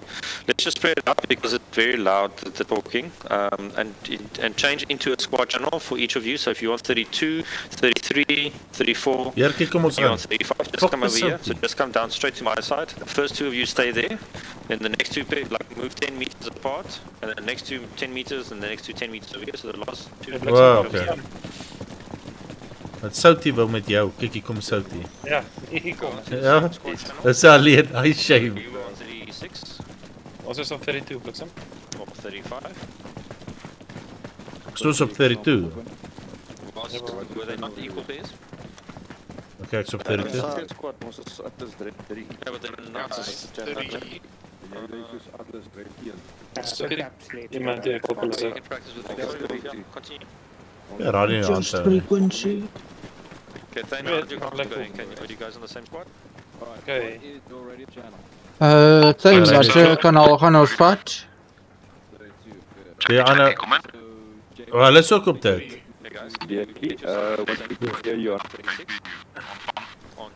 Oh, we're on 30. Ooh. Ons moet na 36 toe gaan. Ek is op 36. Trying. How do we change it? Sorry? Scroll wheel. Yes, mine is already on 36. If you engage your radio, like you're gonna chat, and then you open up your wheel, your equipment wheel, while holding your radio chat open, it should give you an option, or will give you a new wheel, where you can choose local or platoon. Okay, jy het vergeet om te sê uit. Oh, I got it, thank you. On which one should we go? En over as jy klaar. So you guys are going to go onto your local or your squad channel, which is Atlas Red 1. Bierke, let's do a 37 on the local. Yeah, cool. Vet Wolf, coming to say. Negatief. Aan je rechterkant. Vet Wolf, do you copy me? So the Vet Wolf. Bjerke, do you copy? Roger. Let's get a copy. Over. Copy, send. Do a conversation and see how it goes. It doesn't have to be fluent and easy the first round, but it's something that you can practice. Okay, sorry Bjerke, ek het alles eers gemute en was heel door mekaar. Uitgezet. Dat betekent geen respons nadat. On what are you? 37. Sign. Do you read? Okay, I think we're having technical difficulties. Yeah, we just quickly need to change. And out. Just hold on. Bert, jy wou net gaan, dit skryf dit kom vanaf ons. Okay, Bjerke, ons is nou op sy channel. Gaan op 37, is jy op 37? Wat is die ene, die onderste ene? Die boonste ene. So is die Vet Wolf send? Ja, dat is goed so. Enemy spotted. There seems like other people on the same one as we are now. What you do if you do that whole process again, where you open up your wheel. Yes. You go to squad. If you push on PlayStation, but you can move left and right, and you can pick your own frequency. Yeah. So perfect. Let's do a 34.5. Bjerke. Try that. I don't think the others would do a 0.5. Bliksem, you follow that? No. This is Bjerke, can you hear me? Over. Copy that, Saint. Okay, it seems to be working. Oh, I should say Roger. Alright, so what I would do, if I could just tell you guys, so what I would do if I was Bliksem, I'd go, or me to Bliksem, I'd go, Bliksem for copper, you copy. So you repeat the person who you send the message to's name twice, because they might be busy in a firefight, so they might miss your hail. So you go Bliksem for copper, copy, and then your Bliksem will go send for Bliksem, and then we know the channel's open. Okay, so I should reply send for Bliksem. Yeah. Okay, let's try that. No, so it depends who's hailing. I mean, if Bjerke, so you're going to go Bliksem for Bjerke, and then you're going to wait for Bliksem to say send for Bliksem. Send for Bliksem, okay. You got that? Bliksem for Bjerke.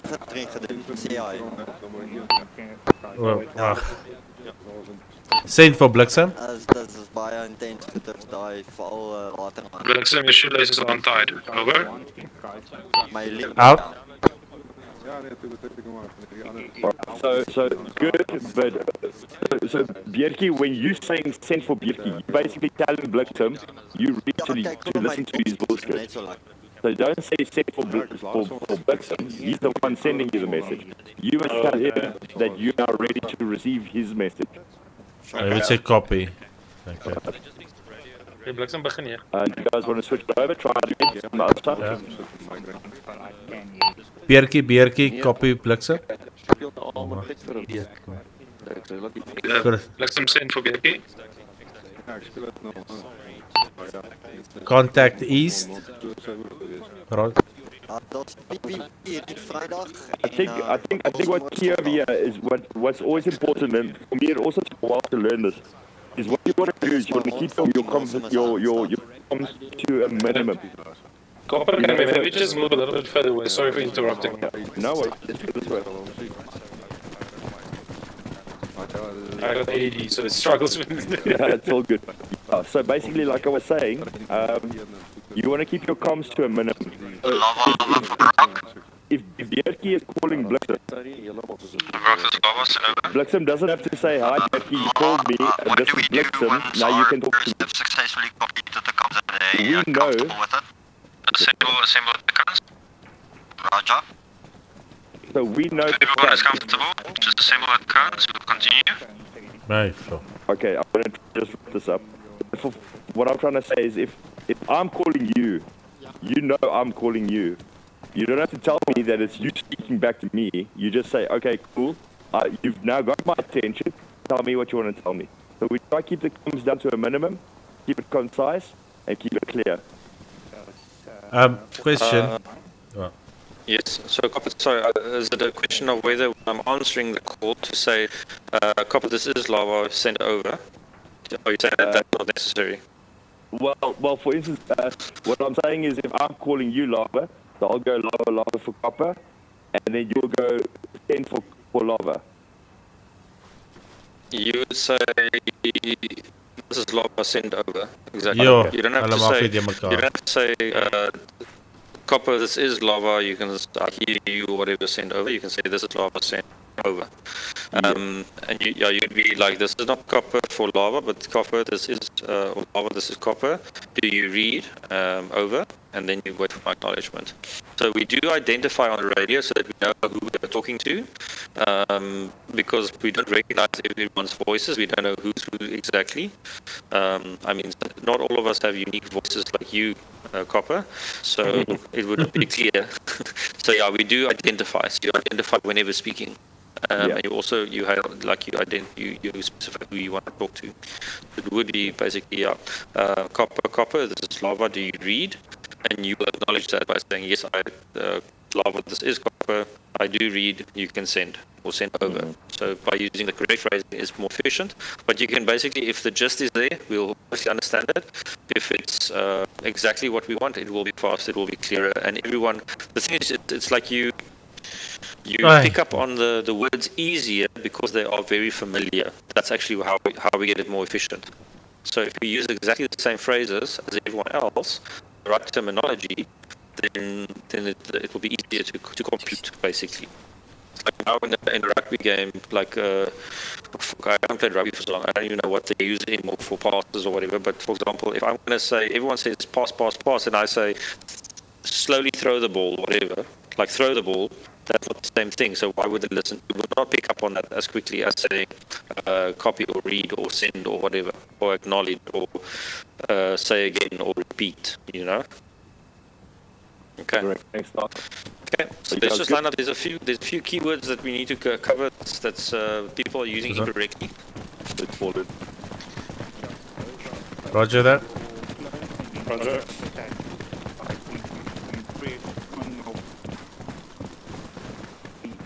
In your city, you can attach your pants, your t-shirt, your hat, everything, you just throw it on the floor. Vir my hoor.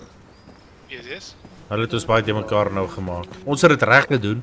Toe leer hy ons verkeerd. Toe kom lava, toe leer hy ons weer. There's quickly just some keywords or pro words that we need to cover to make sure that we're on the same page with what they mean. For example, the word copy or whatever. We're not a copying machine. We don't copy things. Roger is a correct acknowledgement for saying yes.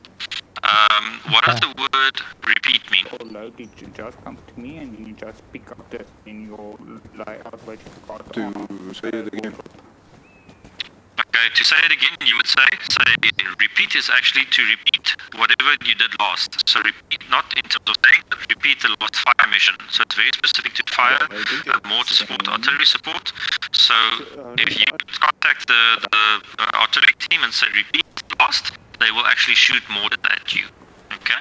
So say again would be the correct thing. If you didn't hear someone, you would say repeat last. Oh, fuck. Yeah, I just did it. So you say again, sorry. And repeat is the word for artillery support or fire support. Okay? Roger. What's the difference between fire and engage? Fire and what? Engage. Fire and engage. Fire is as a fear, engage beteken attack. So when we see a group of enemy at the sandbags, image of 6, what will we say? Fire the enemy, or we would say engage the enemy? Engage. Engage the enemy. We would say engage the enemy, and then we don't want to shoot them anymore, we say? Ceasefire. Ceasefire. Ceasefire or hold fire, so then we say fire. So fire is a thing that burns and like burns wood and paper. But so we say engage the enemy. We say ceasefire. Okay. Roger. Okay. So is it clear that everyone, when you want to start the conversation, you start with a hail. You basically identify who you want to talk to. You say who you are on the net so that they know who's calling them. You then have the content of the message, and then you sign off saying out. So that everyone knows you're done. So the next person on the net can also know, okay, you've done conversing, now he can jump on the net, it's his turn. Because as long as the net is, particularly once you start your conversation, you have priority on that conversation. Unless you'll hear someone shout out break, which will then mean that you have to stop talking because there's more important information that needs to come through. Okay? Roger. Okay guys, we've been going for quite a bit already. Do you mind if we take like a 4-minute break and then we quickly do the fire maneuvers afterward and then the first aid? No problem. Okay, so let's get back here at 21:30 and then we'll do the last 2 things to finalize and wrap up the night. Okay. Good. Guys, when you are back, maybe just go into crouch position. When you are back, just stand. Yeah, exactly. Stay crouch now. When you get back there, you stand and we know who's here, who's not here, and we can continue. Stocks kan nou wekker. Roger. Oris, say yes. Volgens mij ligt ik weg van die bunch. Wat kom daar te ben ze terug. Hoe het jy gesit? Ja, ek gaan ook Hey, gou. wag eers, hoe sit jy? F1. F1, dat is de radial wheel wat uitkom. Sit on floor. Yes. Okay. Ek wil ook Lani wees. A few moments later. Hierdie is wanneer jy wag vir instruksies van oppergesag, offisiere of drill sergeant. Die regte metode om te verstaan wat iets vir jou gesê word, om terug te antwoord is nie okay nie of ek verstaan nie, dit is Roger. Roger. Asai, wel gedaan. Right. Ja, we gaan verder instruksies gee. Bly gecrouch, bly in die lyn. Asai. Alright, I think we're still waiting for one person. Bliksem, Bliksem. Of die watch op down.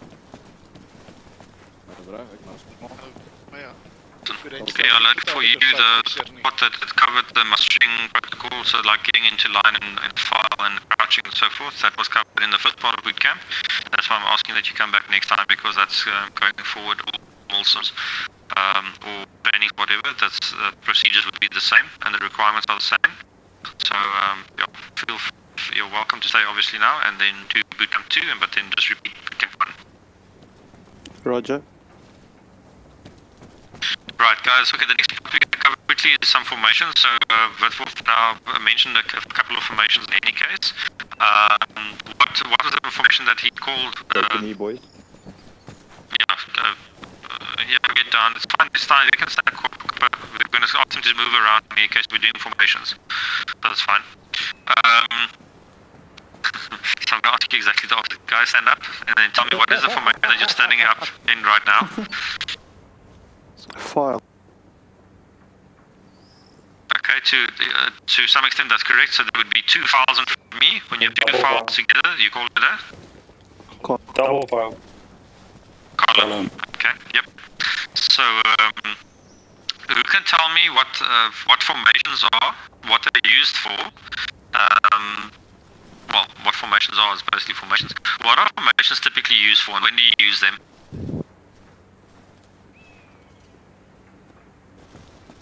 Approaching enemy, just to get scattered out or spread out or not all at once. It's something in that line. It's something in that line. So it's organized maneuvers. Say again. Organized maneuvers. Organized maneuvers. Both of you have something in common with your answer. That's basically it's used in tactical movement. So what we said about the herringbone before, it is a formation, but it's not a tactical formation. We use it for hit counts or something in that line. Whereas you would be using formations in a tactical situation when moving. So you're maneuvering or you're moving. Tactically, you'll be in some kind of formation. Okay, so I mean, all of us who've played any sort of game or any clue about military stuff will know what formations are. If I tell you to go into a wedge formation, what would you guys do? Go in a V shape. Okay, Go in a V shape. Go into wedge formation now. Okay, exactly. Go into a single file. Yeah. Okay, so I mean this is really basic stuff, guys. So it's really simple to do and it's really easy to understand. If I tell you to go into line, Where the fuck is this? Loaded C. What? Sorry. Line. Oh. Or line. This. Exactly. So you just fall in with a line with them. Okay, this is a line. This is not. I didn't go through the pros and cons of each formation. We'll cover that now. So this is basically line. We would never use a line in a. This is an actual line where you're shoulder to shoulder. This is good for parades and good for if you were in Napoleonic areas or eras and you were standing and doing a firing line like with a musket ball. That would be good, but what we would typically use is the extended line. So basically space yourself out, so do extended line, you spread out to the sides, make sure that there's at least 5 meters of spacing between you. Yep, space out, space out, space out, space out. Okay, since we're in this formation, we can start off with this formation. Who of you know what's the use of this formation? What are the pros, what are the cons? So when do we use it? What's good about it? What's bad about it? If artillery is firing, then if it hits that side, this side is safe at least. Okay, so that is one point. So yes, you're spread out for a reason, and that's to prevent casualties. So if one person steps on a landmine, if one area is hit by a mortar or artillery fire, then the whole squad is. So you're never ever are you compressed or condensed into a small area. You want to be spread out. Typically the spacing, so one thing you have to know about spacing and formations is, formations are not fixed in position. You're not going to walk up the field and say, hey, Fricky, 2 feet forward, come, stay in line. You don't have to do that. A formation is not fixed in such a way, and the spacing is not that critical. The spacing is determined by the terrain and the enemy in the area, basically, or the threat in the area. So if there's a threat of mortar fire, are you going to be close? No, you're going to be spread out. If there's a threat of people charging your flanks, so like there's a old school cavalry charge coming from the side, then you'll probably want to cover your flanks in some way. So the formations are determined by the terrain and the threat. So typically the extended line is used when advancing to your front. So if I'm at your front, you'll be advancing in a single direction. You know where the enemy is. You're not expecting contact on your left or right flanks. You're not expecting contact from the rear. And you spread out and you face only forward. The advantage of this formation is that all guns are facing forward. So you have massive amounts of firepower to the front. You have good vision, you have good firepower to the front. What you don't have is any vision or any firepower to the rear necessarily. So you are vulnerable to the rear. And if there was a machine gun placement on that white line at a container, you would be mowed down probably within 6 to 10 seconds, the whole squad. So you're vulnerable to the flanks for defilade fire. What they call defilade fire. It's basically enfilade. No, I'm confused. In any case, a machine gun on the flanks, it can mow all of you down in one go. Okay. The use for this would be, as I said, when you know where the enemy is, it's an attacking stance or defensive stance. So if you know where the enemy is coming from, then you are spread out. You're covering more area, more range, and yeah, that's it. Go into file again. Use JP as the front man, yeah, man. Flippin' wie druk vir my so. Soutie. So something else to mention, I mean, it's probably really something not to mention, but basically the point man or the tail man or the rear Charlie is the guy at your 6. The point man is the guy on the front. The front of the formation or the 12 of the formation is typically down the line of advancement or the axis of advance. So axis of advance would be basically due east at this stage, and the formation would be in reference to that direction, right? So if I say V, not all going to run this way and form a V. You're going to do a V in the direction where we're traveling, right? Okay, so who has an idea about file? What's the advantages of file? Where would you use it, and what are the disadvantages of file?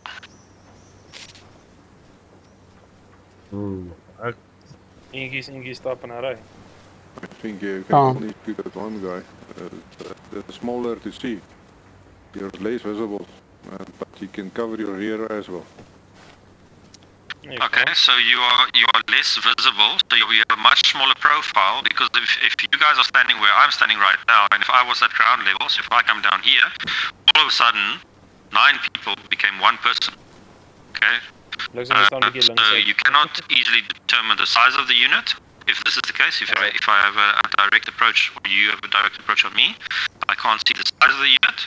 But same story applies. If I now shoot with a machine gun, and I manage to drop you, then I'm probably going to take out 4, 5, 6, 7 guys within 2-3 seconds. So the risk? The risk is the same. So enfilade fire or deflate fire, whatever you want to call it. I think enfilade is the same risk. So it's basically the same as the extended line or the line formation, just in a different direction, right? So now you have all the firepower to the sides, so you can easily cover your left flank, you can easily cover your right flank, but you don't have so much firepower to the front or the rear.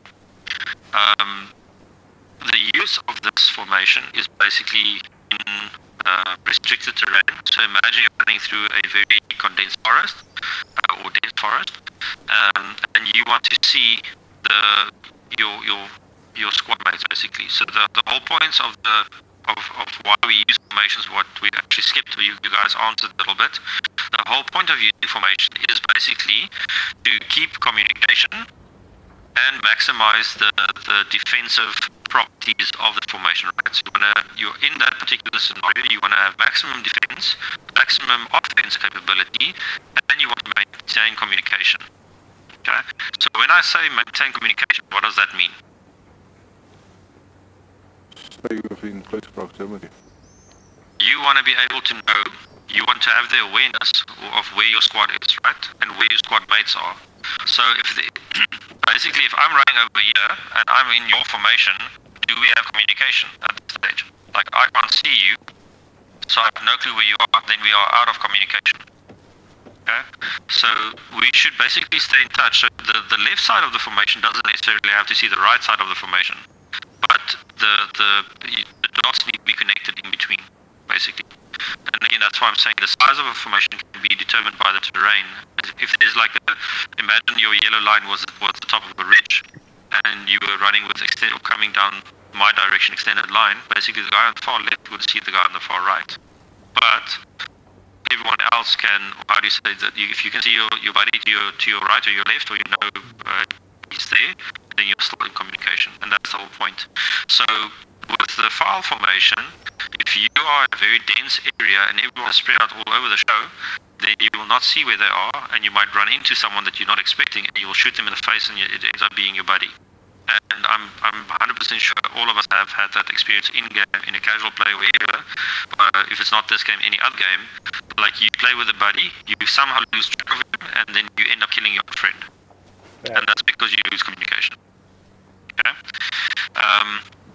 So forested areas or densely forested areas or dense terrain, restricted terrain in the sense of down valleys or within urban settings or so, you can use that as well. At night, when you can't see very far, then your only job is basically follow the guy in front of you. So that's where we use fire. Go into wedge, or what you call V formation, so we call it wedge, or arrow or arrowhead. Everyone has different names. Okay, so again, this can be all sorts of sizes and scales, but basically you want the guy in front of you at 45 degrees. What are the advantages of this formation? More firepower. Now you have more firepower to the rear, and you have half the firepower to either flank, like either left or right, than you have in file. So it's a decent amount for facing fire. It's a decent amount of fire to your flanks. It's not secure to the rear, but again, you typically know where the enemy is and you'll advance towards that area. Okay. The uses for this would be for traveling or advancing to contact. So you have a rough idea where the enemy is, and you expect contact at any time. So you want to have your eyes and your firepower. So basically, eyes in all directions, and you want your firepower to be easily turned in a direction. Okay. Column. Column. What is column? Yep, so the V on one side just falling behind JP, and the V on the other side just fall behind Macarena. Okay. And then stand 5 meters apart. Shift sideways, Macarena, shift. There we go. Just there. Okay, so column basically gives you it's a hybrid between line or extended line and file, right? So it has the benefits of both and a disadvantage or advantages of both. Where you have slightly more firepower to the front and slightly more firepower to the rear, still sitting with half the firepower to the sides or your flanks.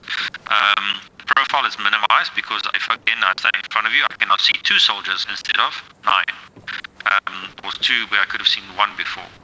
This we would typically use down a linear feeder, so either a valley again, and then you go either side of the valley instead of as a file down the middle. And you would use it in an urban setting if you're traversing the sides of both sides of the road, or along a road that we're moving. So we're moving from here to the next town, and we're traveling down the road. It's quite a dynamic formation because from this formation you can easily go into V, you can easily go into a file, you can easily go into an extended line. Okay. Any questions so far?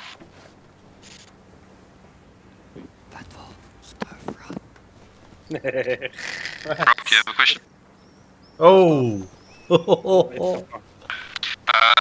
No questions. Guys, then the next thing we can quickly cover is the fires and maneuver in pairs. So pairs, fire and maneuver. Just come line up over here in the shed with me. Dear staff, can I ask you guys to do a demonstration for us, please, so we can get this going along? Yep. Just line 2 files over here on this line, 1-1. So 1 file over here. 1 file over here. So go. You should face me. You go back into the shed, and then face me. I'm the cone. So line up behind the cone. Inside of the shed. Because you're going to work towards the west. Yes. Okay, other file that side. Okay, so we have a 4-part split. Correct. Okay, but 12, you take the front of 1 file and then where's Brock? Copper, you can fall in here to do that. Do you have a rifle? No, no rifle. Okay, that's fine. Brock, you fall in here. Guys, Brock and Witwolf would quickly demonstrate to you what we mean with pairs, fire and maneuver. We're basically going to do a patrol. We're going to patrol up to a point. We're going to come under fire or get into contact. We're going to drop down. We're going to return fire to where we think the enemy is. And then we will start our pairs fire maneuver to advance towards the enemy. So the pairs fire maneuver, what we want to achieve here is the fact that you want to lay down suppressing fire or covering fire while your battle buddy basically moves. So the smallest tactical maneuver or tactical unit or group that you can have in the military basically is, or the smallest, how would you say, the smallest unit that can perform this is 2 people, right? So typically you do it in pairs where there's now 2 people, 2 fire teams, 2 squads, 2 platoons, 2 companies, doesn't matter, but it's in 2s, it's in pairs. So then the idea is that it's almost like walking. It's 1 foot on the ground while 1 foot is moving, then the other foot is set down, then the other one has turn to pick up and move. Okay? And the idea is so that it basically pins the enemy or suppresses the enemy, so it gives you that opportunity to move because we want to prevent our forces from being fired upon. Okay? Brock, do you still see the targets that we used last time? Roger, staff. Okay, so guys, if you look at the sandbags on the far to the west, you'll see there are 2, or there's an enemy. That's the one that will be shooting at you. So when you return fire, it will basically be in that direction. You will shoot. tell your buddy to move, or your buddy will say, I'm moving. You'll move 5 to 10 meters forward. It's not a slow walk, it's not a crawl, it's you walk forward and you don't move and shoot. You run to your next point into cover, and you get down and you stop suppressing and telling your buddy to move. Do not tell him to move if you are reloading, and do not tell them to move if you're not ready to cover. Okay? Okay guys, you can demonstrate now. Staff, you want this on platoon chat? Do it on platoon so we can hear your comms if possible, yes. Roger. Roger. So we are also listening to their comms, right? Let's move. Moving.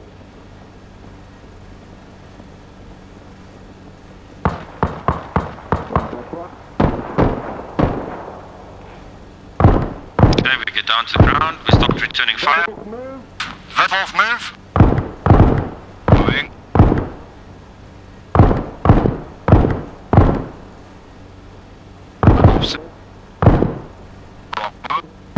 Moving. Okay, ek verstaan. Dis nog baie cool. Dit is. Wolf, move. Moving. Ons kan dit actually implementeer in baie. Magazine. Weet, hier sal vir ons goed wees. Okay, so they call magazine, the guy that was moving drops down immediately. So my players soos almal doen dit, of meeste van ons doen dit. Wolf, move. Moving. Okay, much better, Wolf, that's better. Move. Gelukkig is Draakie hier nie. Okay, ceasefire, bring it back, bring it back. Okay, ek verstaan. Okay, hey, Ons het dit al gedoen, maar ja, you see basically what they did. Immediately return fire to wherever the fire was coming from. Drop down, start identifying targets or seeing where, doing like a more accurate return of fire, and then you start moving towards the enemy. Right. So we're here to obviously we can also retreat if we want to, but we are here to kill them and not to run away like sissies. So we advance towards the enemy so we can go basically fuck them up. Okay? Okay, so what we want to see is clear comms. We want to see that that you are basically providing suppressing fire in a controlled manner. It's not like bang, bang, bang, bang, bang. It's like shots every 1.5 to 2 seconds on target. And that's if it does happen so that you are not ready to provide covering fire, that you actually say so and say, don't move yet, I'm still reloading, or reload, you want to hear the mag change and so forth, okay? So clear comms, and the idea is to keep your buddy alive here, eh? Okay. So the next pick, go. Once you hear the shots firing, you can start into the drill of pairs fire maneuver. Safety off. Sorry, Lava. Safety off. Questions, guys? Sorry, any questions? Oh, we don't have enough ammo. The guys who do not have ammo, go grab ammo quickly. These and the two starting, do you have enough ammo? I have 8 rounds, Roger. Do you have more magazines? Negative, I don't have ammo. Okay, guys, re-arm quickly. Make sure you have 45 mags. 45 or 425. Kom maar, extra kry. Ek het, maar ek gaan extra kry. Jy moet nog sê. Ek het gesê ek het 4 tot 5. Nee, mechanics. Ek bedoel 8 max. Gaan hy tussen kyk, doen dit weer. Gaan hy tussen kraas en lê. Ja, ek het die game mechanics. Okay, so ons moet gaan en dan gaan hulle skiet, dan lê ons plat. Beertjie skiet jy eerste, dan sê jy bliksem move. Okay. Dan beweeg ek. Okay, beertjie bliksem as jy reg sien. Met hom van julle in lyn wees. Change your walking speed, right? You all know how to change how to go from fine. Okay, wag hier, julle praat. So do it at a patrolling like you are walking. You're not sure that it's like an ambush almost. So walk forward in a patrol. Low ready, basically, so your rifle down. Like mine? Yep. No, but are you aiming down sight or are you low ready? No, low ready. Okay, just looks like you're aiming at the ground. Nee, het lyk of jy aim. So double tap control? Double tap control? As hy. There we go. Sit met jou, oh, jy's reg, ja. That's low. Okay, so now you're not actually aiming downside. Okay, go. Okay. Okay. Stop net, yes. Okay, leplat. Yep. Ga je skiet jy? Return fire. Then you guys have to communicate, make sure that you know who's moving and who's providing fire. Get up and run, Milsim, 10 paces, get down. Okay. Run, get down, perfect. Get in position and then you start returning fire. Make sure to call your buddy and tell your buddy you're suppressing. Pierkie move.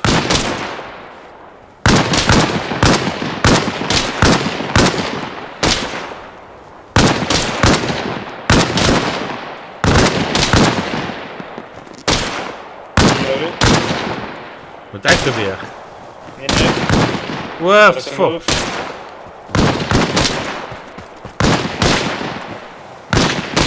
Probeer die move. Jy moet 'n koms praat. Okay. I think you did move for Milsim. Yep. Jy het op Discord gepraat, nie? Sorry, wrong channel. Kyk jy my nou hoor? Jawel. Moet ek beweeg, okay? Ja. Okay. Pierkie move. Pierkie move. Okay guys, stop, ceasefire, bring it back. Okay, I've got 2 comments on that one. The comms were not clear. I'm not sure if it's loud enough you tried or not, but it wasn't clear every time that you suppressed and that the next person was supposed to move. So the risk when doing that is that both of you are now either laying down and providing suppressing fire, and no one is moving. You'll eventually run out of ammo without ever reaching your intended destination. So that's one risk.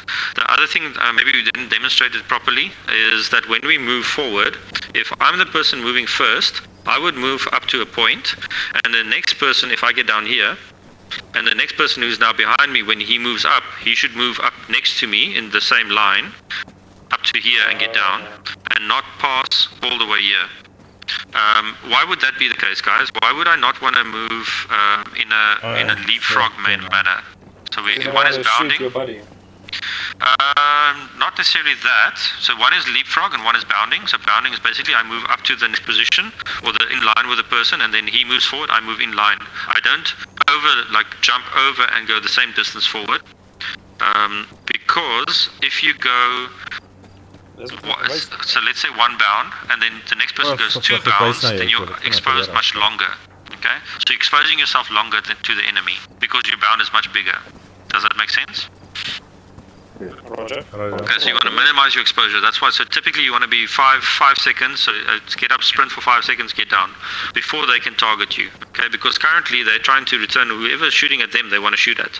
And if you're not the one shooting and you're the one moving, they would not pick up that you're there until you've run for 2 or 3 seconds. And by the time they start shooting at you, you're down on the ground already. Okay, get back into the line. You will do it again. Next pair. Sorry. Okay, start walking. It's okay. Ek weet jy wat doen ek nee? Ek druk die hele tyd Macarena, you're too fast. G om te chat. Control your walking speed. Plaas van caps lock. Ja, ek hoor jou op Discord, dan beweeg ek, maar ek hoor jou nie op in kyk nie. So ek moes ook nie eintlik beweeg het nie. Ja.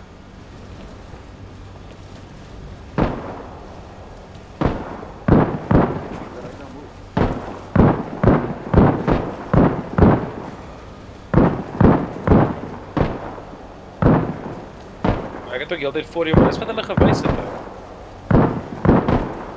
Nou moet ons dit oor doen. Gaan jy dit oor vertel? It's alright. Ja, maar kyk hier so. Loud C moet oorkom. Ja, by Bertie, daar is hy.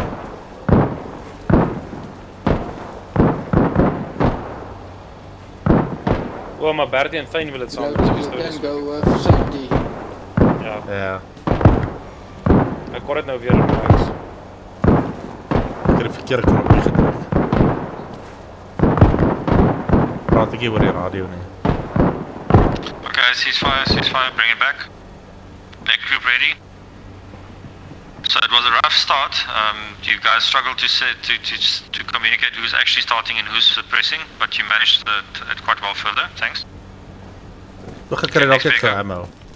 Hoor jy wel of jy kan? Want dis O ja. Amper jag ek effek daar gehad. Maar ek dink ek het nog baie ammo. Ek het nie so baie geskiet nie. Ek het 7. Are you playing on Macarena? PC.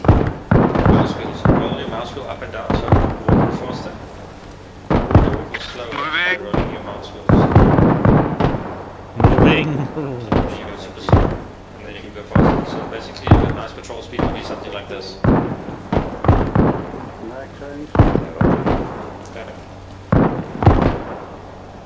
Lava, can I grab more ammo once they're done shooting?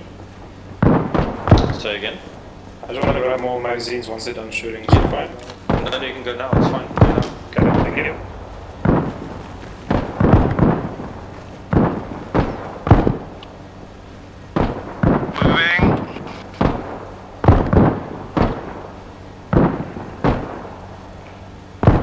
Suppressing.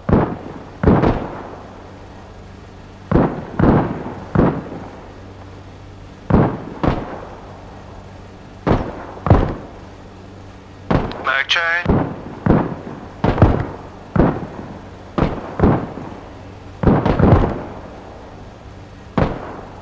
Moving. Suppress.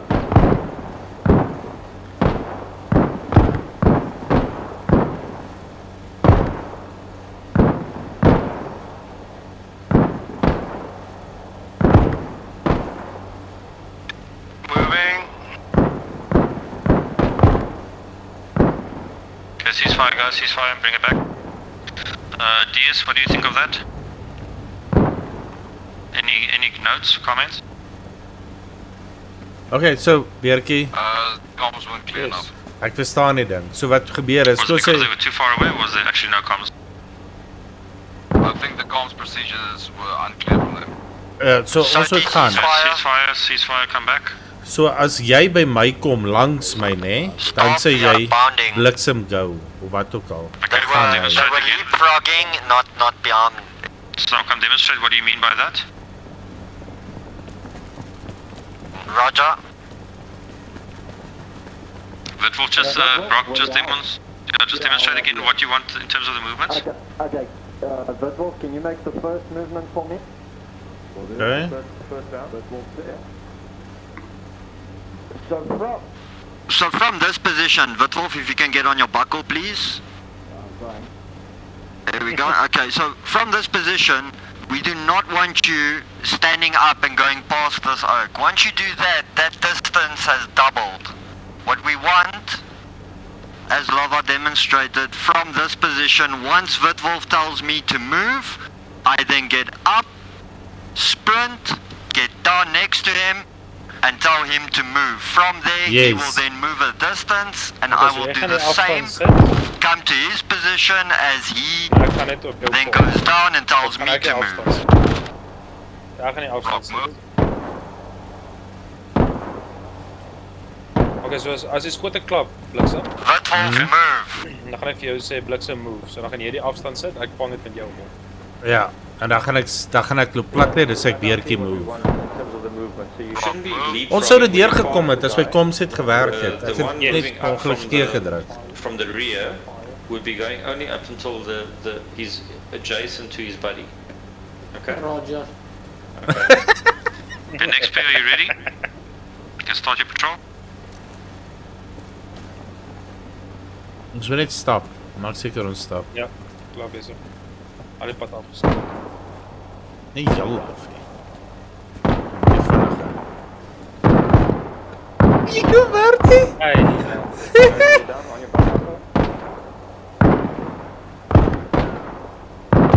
Nog Bertie seker saam skiet. Ek wag vir die Indication, who's going to call the move?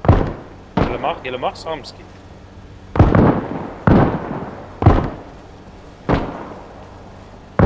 So Dragon, get up and move, run forward 10 paces. Oh nee, arme pyn. Go, get down. Lay down suppressing fire. Okay, Thane move. Geen comms van buiten. He's not shooting, get down. There we go, you need to call that reload. If you're not going to be able to provide fire, you need to call it.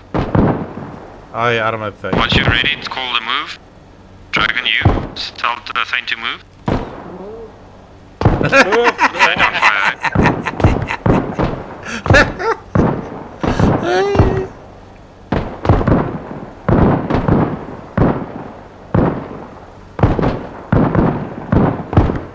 Thane, you should call that move, eh? Hulle praat ook op Discord selfs as ons. Yeah, that was a good bout. Oh. Ons hoef nie baie te skiet, jy skiet net 2-3 skote. Hulle Ja, hulle maak magasyne leeg. Ja, want hulle beweeg nie. Ja, met parastabel. Oh, Bertie.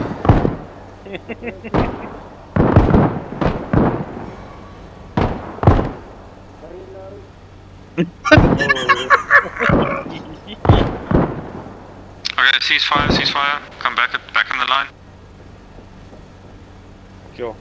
Okay, yeah, I was So bad. you guys are obviously struggling with like technical issues with the comms there, but yeah, just remember that you need to call the move. There's no point in all of us just laying down and shooting. So jy gaan vir my And eers if sê you're going to move, né? reload, what we don't want is when you get to that point where it goes click, click, click, click, and your buddy is moving, and then no one's suppressing. Okay.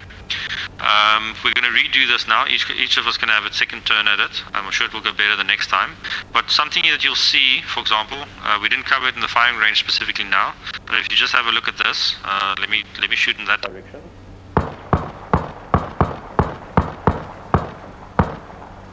This is my last 5 rounds. I'm halfway through my mag, but notice when I get towards the last rounds.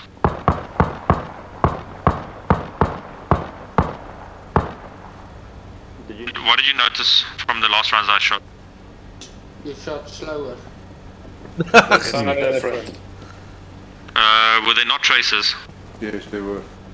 Okay, so the difference there is traces. So we load mags with 5 rounds, last 5 rounds, traces. For the reason is that we can visually see that we're running out of ammo. So ideally, I don't want to get to this point. Can you all hear that? Negative. I don't want to. The click of death. I don't want to have any of you get the click of death while someone is running and you're trying to suppress. You're saying, hey, really, I'm suppressing, you can go, and then 2 shots later you go like click, click, click, and there's no more bullets flying at the enemy. So make sure when you've made your bound, and before, I mean, the other guy can lay down. If you're both laying down, you're safe, right?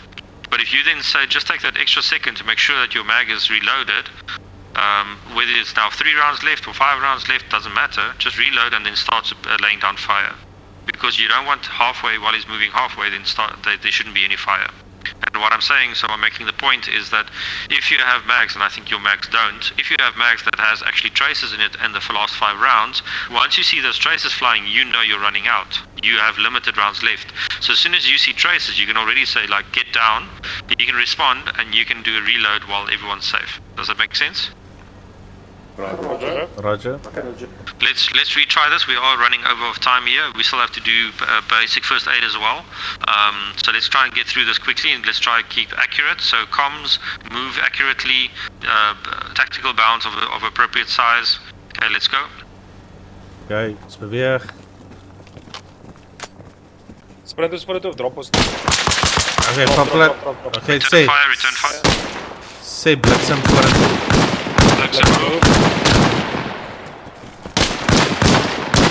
Weertjie move.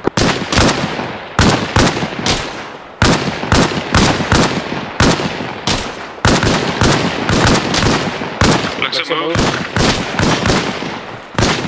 Reloading. Sorry. Weertjie move.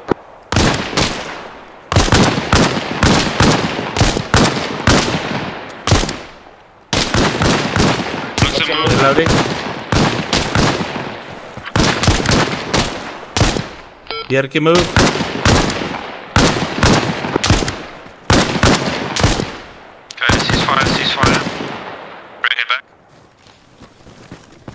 Double trap control.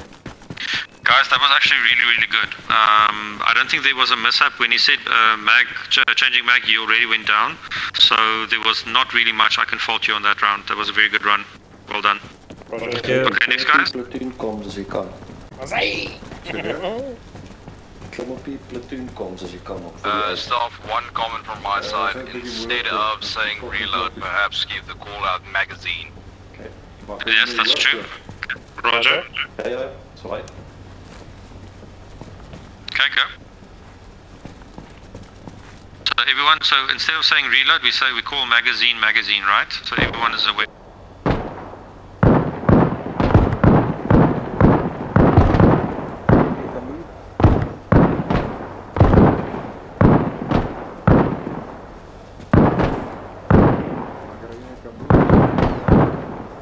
Hulle gebruik die platoon nie. Ons al raai.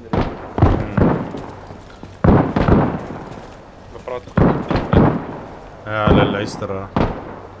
Ek wil dalk net my geweer net wegsit hier voor as hy.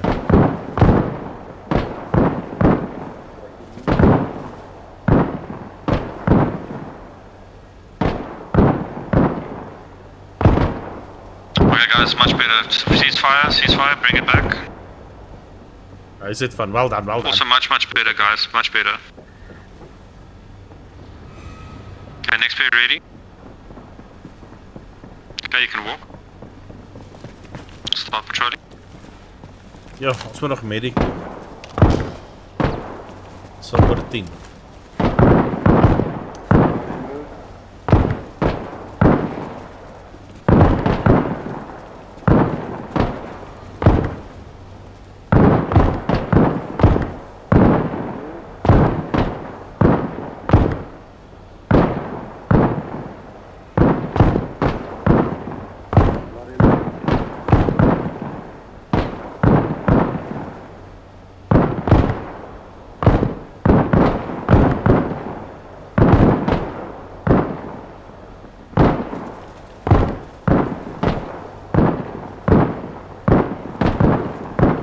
Gaan vir ons het weer saam met hulle. Ons praat net hier as hulle speel. Okay, ceasefire. Okay, guys, there's just something I need to tell you, or that you have to be careful of as well. It's basically to stay in your firing lane. So firing lane is basically, if I'm starting from this point where Thane is standing or Dragon, I need to move in the direction and keep the spacing apart so that we don't cross or move closer and closer to each other. I'm not saying that that is something that you guys are doing. It looks like you are slightly creeping closer, but it hasn't been in any of you guys doing it been an issue really, but it's something that you need to be aware of, that you stay in your lane, don't cross lanes, so that otherwise you're going to get shot in the bum by your friend or by your buddy. Okay, so try and keep your spacing in your lane as well, okay? Lodi, that wasn't bad, well done. Okay, next guy. Wacht eerst dat de Ja. Slow down your walking pace. Topplek. Zit. Return fire, get down. Bertie, say move. Say fine. Move. Ach. Move.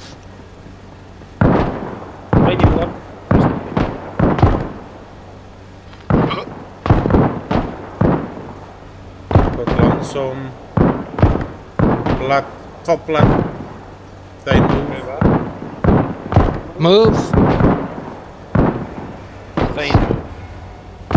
Magazine. Magazine. Bertie, move. Reloading. Get down, he's reloading. So make a magazine call, say magazine. Make it loud. Okay, move.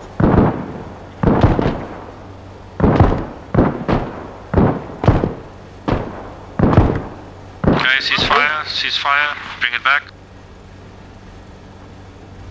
Double tap control for safe. Right, guys. So that wasn't terrible, wasn't bad. So there were two mistakes basically. That one, it was basically on the reload, and not running out of bullets. So much better than the first time. It's definitely hard to do this, guys. So it's not the easiest thing in the world. But as you practice, it will become better and better. So okay, has everyone gone twice already? Roger. Roger. Is everyone happy with what we've done here? Comfortable and it's clear? Roger. Okay, great. So let's quickly go to the medic training area. We're going to cover basic first aid.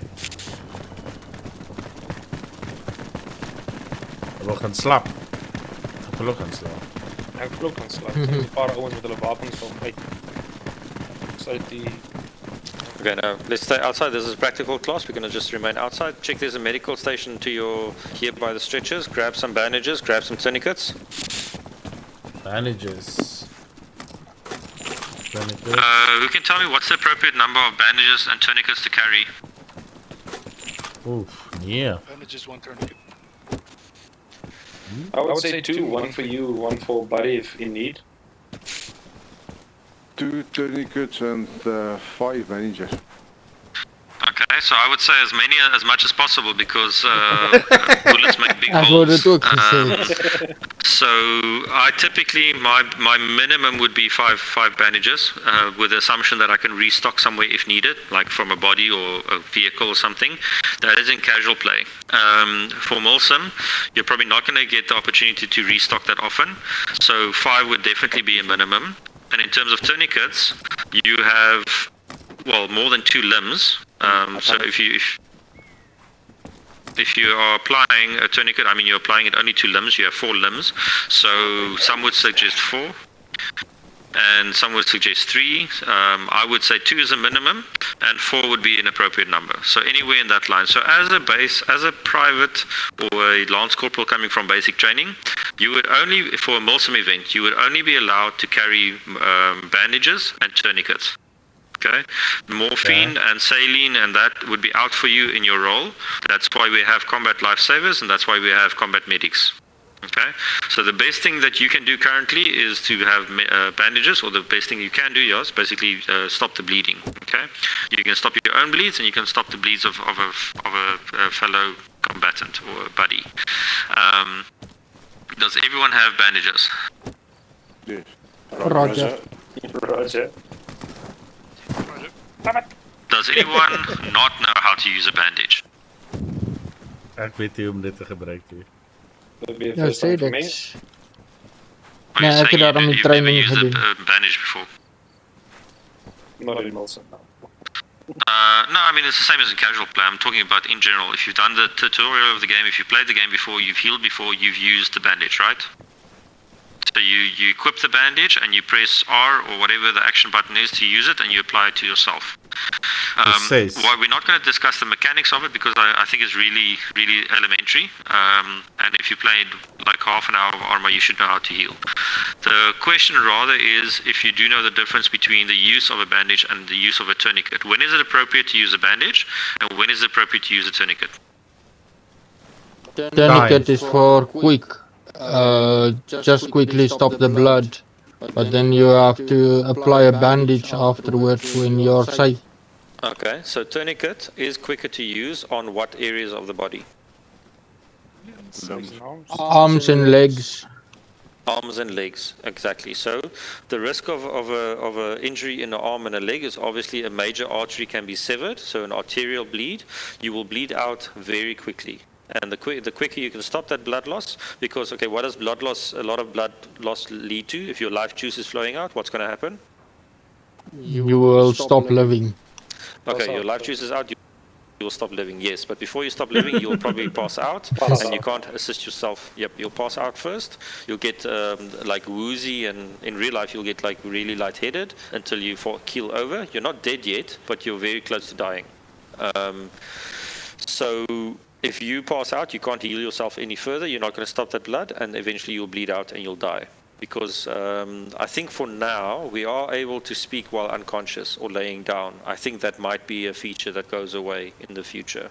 So it could be that if your buddies don't look after you and don't check where you are, we lose communication because of poor formations, that you will not even notice if Dragonfly is laying on the ground there bleeding out and making everything red. Dragonfly. So it's important that we then immediately try and stop the bleeding as soon as possible. Okay, so tourniquets for limbs and it's quicker, right? So it's 1.6 times quicker to do a tourniquet than it is to do a bandage.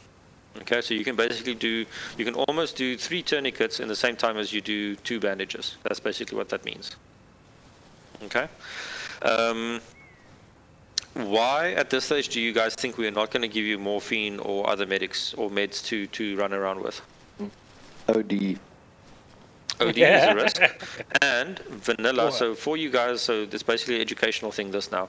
In vanilla, if you come from any vanilla servers, in vanilla the morphine heals you. So like you take a morphine and the fracture goes away, or the health bar actually increases. If you had 80% health, now you have 90% health. Something in that line. In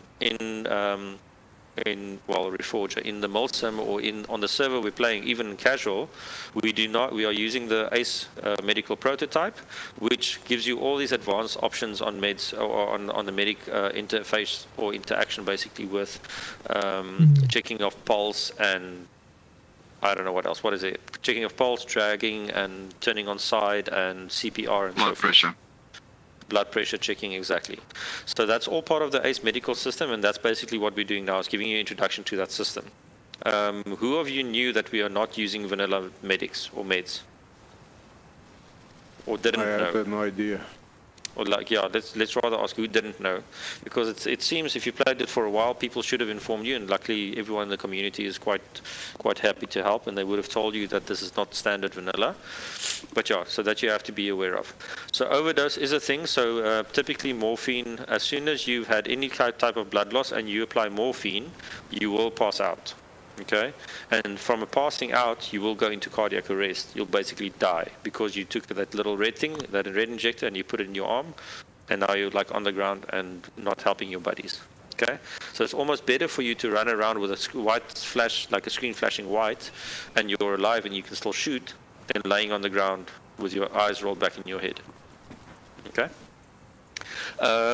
So as a practical, we want you guys to apply bandages. The thing is, you cannot do it while you are not bleeding. So please line up on this white line over here, so we can simulate, guys. Please just simulate blood loss. Line up. I think Staff Samson will quickly demonstrate how to simulate blood. I just want to double check. I haven't used the bayonet yet. I'll just go for leg. I think you might just kill it.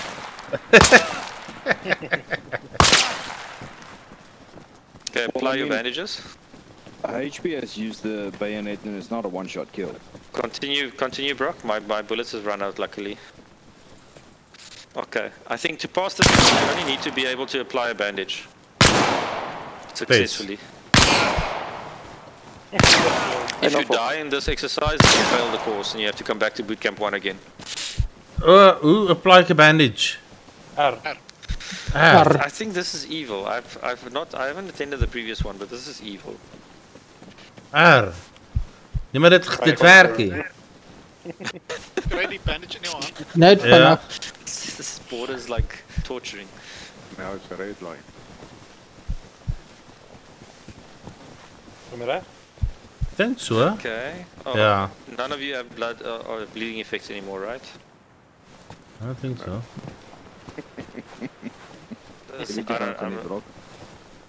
Okay. Okay, we're gonna do the same thing again, and then you're gonna apply a tourniquet. You're gonna injure your leg. I enjoyed that too apply much. A tourniquet. Okay, ja. Start. Waar is die tourniquet? Hy is op 7. So dan druk jy R. Ja. Ja. 7 dan R. Okay.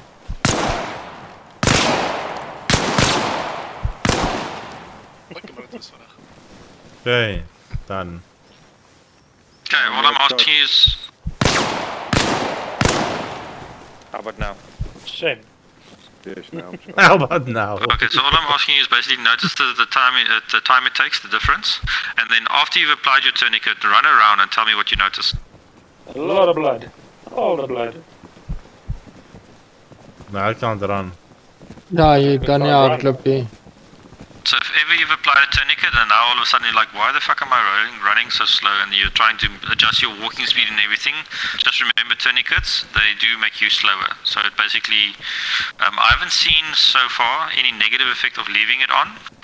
Supposedly you're supposed to get blood toxicity and all sorts of funny things, but for now I think the only real effect is it slows down your movement speed. See if you can apply a bandage after applying the tourniquet. So normally, if you don't have a bleed, you can't apply a bandage, right? So this means even applying a tourniquet, you actually still have that bleed. All you've done, you've slowed down the blood loss, right? So before removing your tourniquet, you need to bandage, okay? It's not something we've worked into the lifesaver or the combat medic thing yet. It's basically, and there's also no way for us to control it, would be to say that if you've applied a tourniquet, you're not allowed to remove it, but there's no way we would see it. So do we need to remove the tourniquet and then put the bandage on? No. You can first heal. So sorry, first bandage. So tourniquet, bandage, remove tourniquet.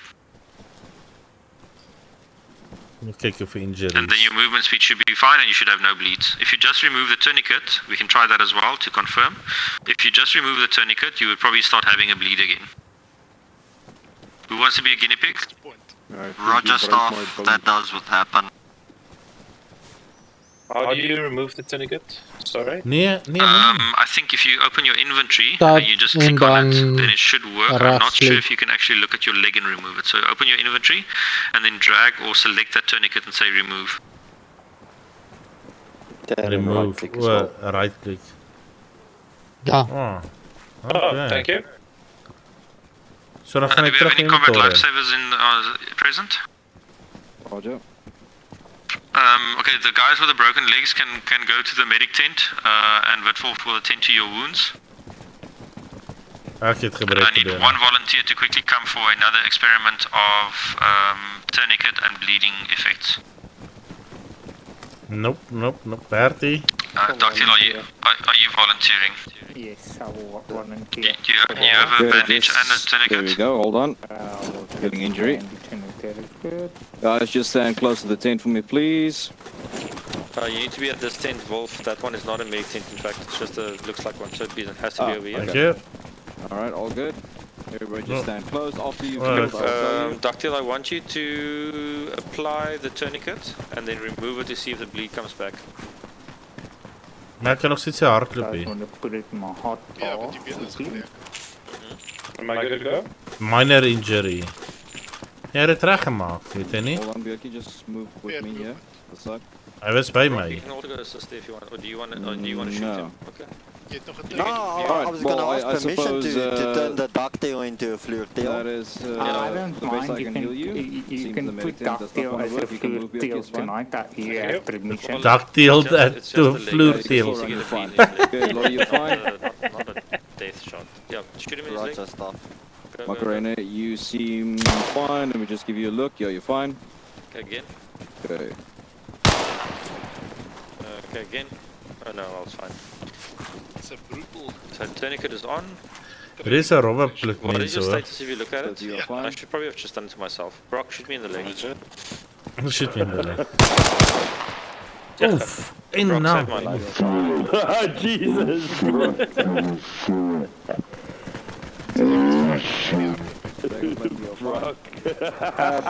Ja, skiet maar lava on his back. Remember, the first thing is to check injuries. In my vision. It's What? stop all bleeds. So put a tourniquet on my leg. Beteken dat jy het pyn. So jy moet I'm alive. Put him on his back, yeah. It's sharp. I'm alive. Ons gaan dit ook nie vir julle leer nie. Dit is part van combat lifesaver en dit is part van medic. Dit is nog baie ver van julle af. Maar in casual play en die Milsim se casual play kan julle maar gaan met dit. Yes, I remove Maar my...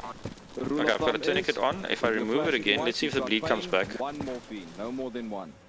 Yep, as soon as I remove it, then I'm bleeding again. Yeah, if you take 4 to 5, you will Okay. die. Okay, all of you seem fine. How it works, sir? Nee, Then I dit can apply the tourniquet a second time. This is mortal. I just grabbed saline, bandages, and epi. Ja, morgen moet ons dit weer For doen, some hè? reason, it's showing still heavy Morgen bleed is even though bootcamp I applied 2. the tourniquet. So I think some cases the thing is buggy, eh? So you apply the tourniquet the first time, it worked. Now you reapply the tourniquet and it doesn't work. Staff, I think that's because the tourniquet, once you've removed it and reapply it, it actually has made the wound worse from the initial pressure. Well, technically you don't apply a tourniquet on a wound, right? So above it. Yeah, it's above it. So it shouldn't technically be that. I think it's more like buggy. The same thing we saw the other day with the application of some meds. Like once you've done the meds once, the second time it has no effect. Roger. It's not a resistance necessarily, I think it's a bug. Okay, so you all passed this course because you've successfully healed yourself, or bandaged yourself rather, not healed, and you've successfully applied a tourniquet. So things to note is that you can't remove a tourniquet, apply it again. Before removing a tourniquet, it will still show you that you have a bleed. You apply a bandage and then remove the tourniquet, otherwise you're going to have a movement impairment. Okay? And similarly with your arms, if you have a tourniquet on your arms, I'm sure it will affect your rifle handling skills as well. In any case, if you have a broken arm or something, it's going to make you, like the gun sway is going to be bigger, etc., etc. You're going to be in pain. So if you want to be treated with morphine, then you can call for a combat lifesaver. That is your advanced first aid person in your squad typically. And if you want proper treatment, you will call for the combat medic. Okay, so the combat lifesaver would be the next step of the medical training after this. I think we're having a class tomorrow, yeah. So tomorrow evening we have a combat lifesaver course for you guys who have done bootcamp. You can join. Anyone who's done the CI courses then can obviously join and do the combat medic afterwards. But combat lifesaver, basically if you have that, then you are allowed to carry morphine as well. Morphine, naloxone and smelling salts. You all know what to do with morphine, right? And how to use it, or not yet? Roger. Negative. Not yet. And you know how to use naloxone, is that correct? No. And you know how to use ammonium carbonate? Negative. That's okay, then I suggest that it's smelling salts, exactly. Then I suggest you guys, well, tomorrow is, no, you can't because you have to do BC2 first. Oh, that's sad. Okay, so next week, by Sunday, we're having the medic course again, and next week again.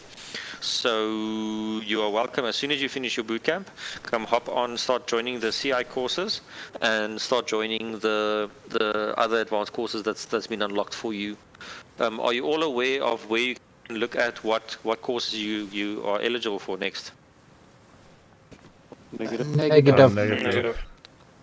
Okay, Brock, where would they go to see what courses they are now, after being bootcamp 2, what other courses are they allowed to do, or qualified to do? Not allowed, necessarily.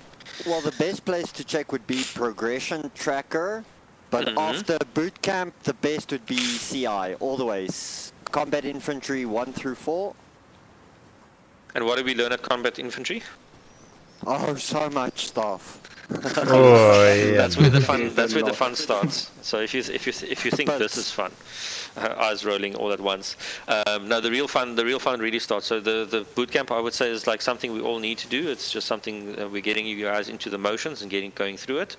But really the fun starts at combat infantry, and once you start doing specializations with machine gun and grenade launchers and anti-tank and that kind of thing. So combat medic is one of the most recently added roles. So we're still a work in progress, kind of. But yeah, it's also super fun. Just start learning about the medical system and so forth as well.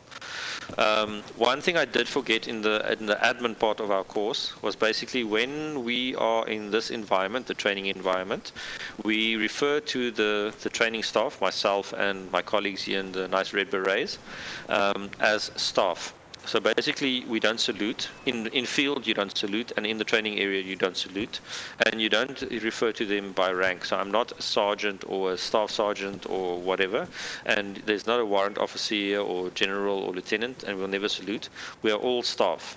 Okay, purely because it can be that there could be a general here for some kind of refresher course. Let's say he must come back for basic meds, and now because he's rank or something, we can't address him in a certain way. So we are all equal in this environment. Basically, we are equalized, and therefore we use the term staff.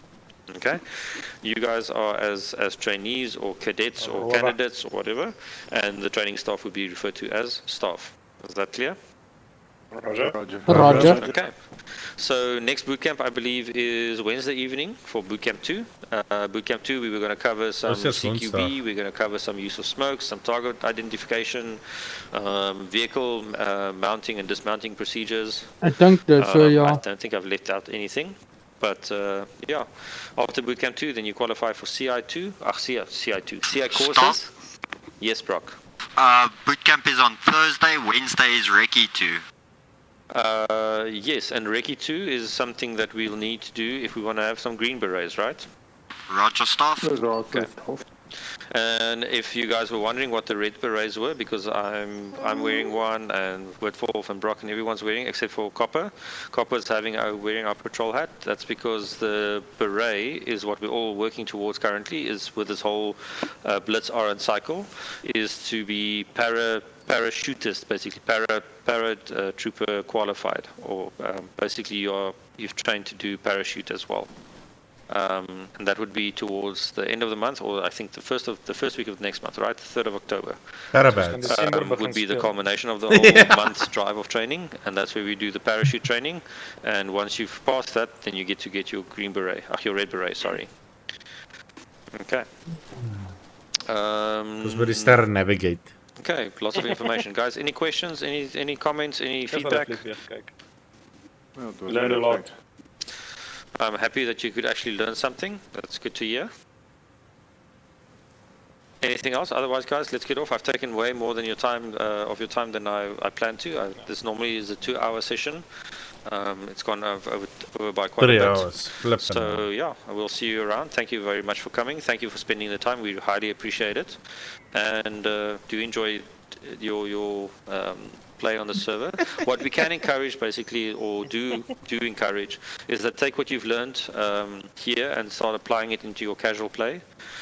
See that you start applying your skills, using your skills, because the only way you'll improve it is now you've done the E and the D and the I part. We've explained it, we've demonstrated it, you've imitated it. Now go practice, eh? So go practice on those comms, go practice the fire maneuver. Start communicating with your buddies, try keeping them alive, etc., etc., and then it just enhance and elevate the gameplay for all of us. Okay. Okay, thanks a lot. Thank you. Thanks. Thank you. Cheers. Thank you very much. Thank you. Have a good one. Bye-bye. Cheers. Bye. Dear staff, you can stay. Just for 2 seconds. Rowers. Kopskotte nou! Julle steel die government se geld. Dis hoe jy daar beroof is. Ons gaan seker maar uitgaan. Ek wil dit weet. Ja. Ons gaan seker maar exit of wat?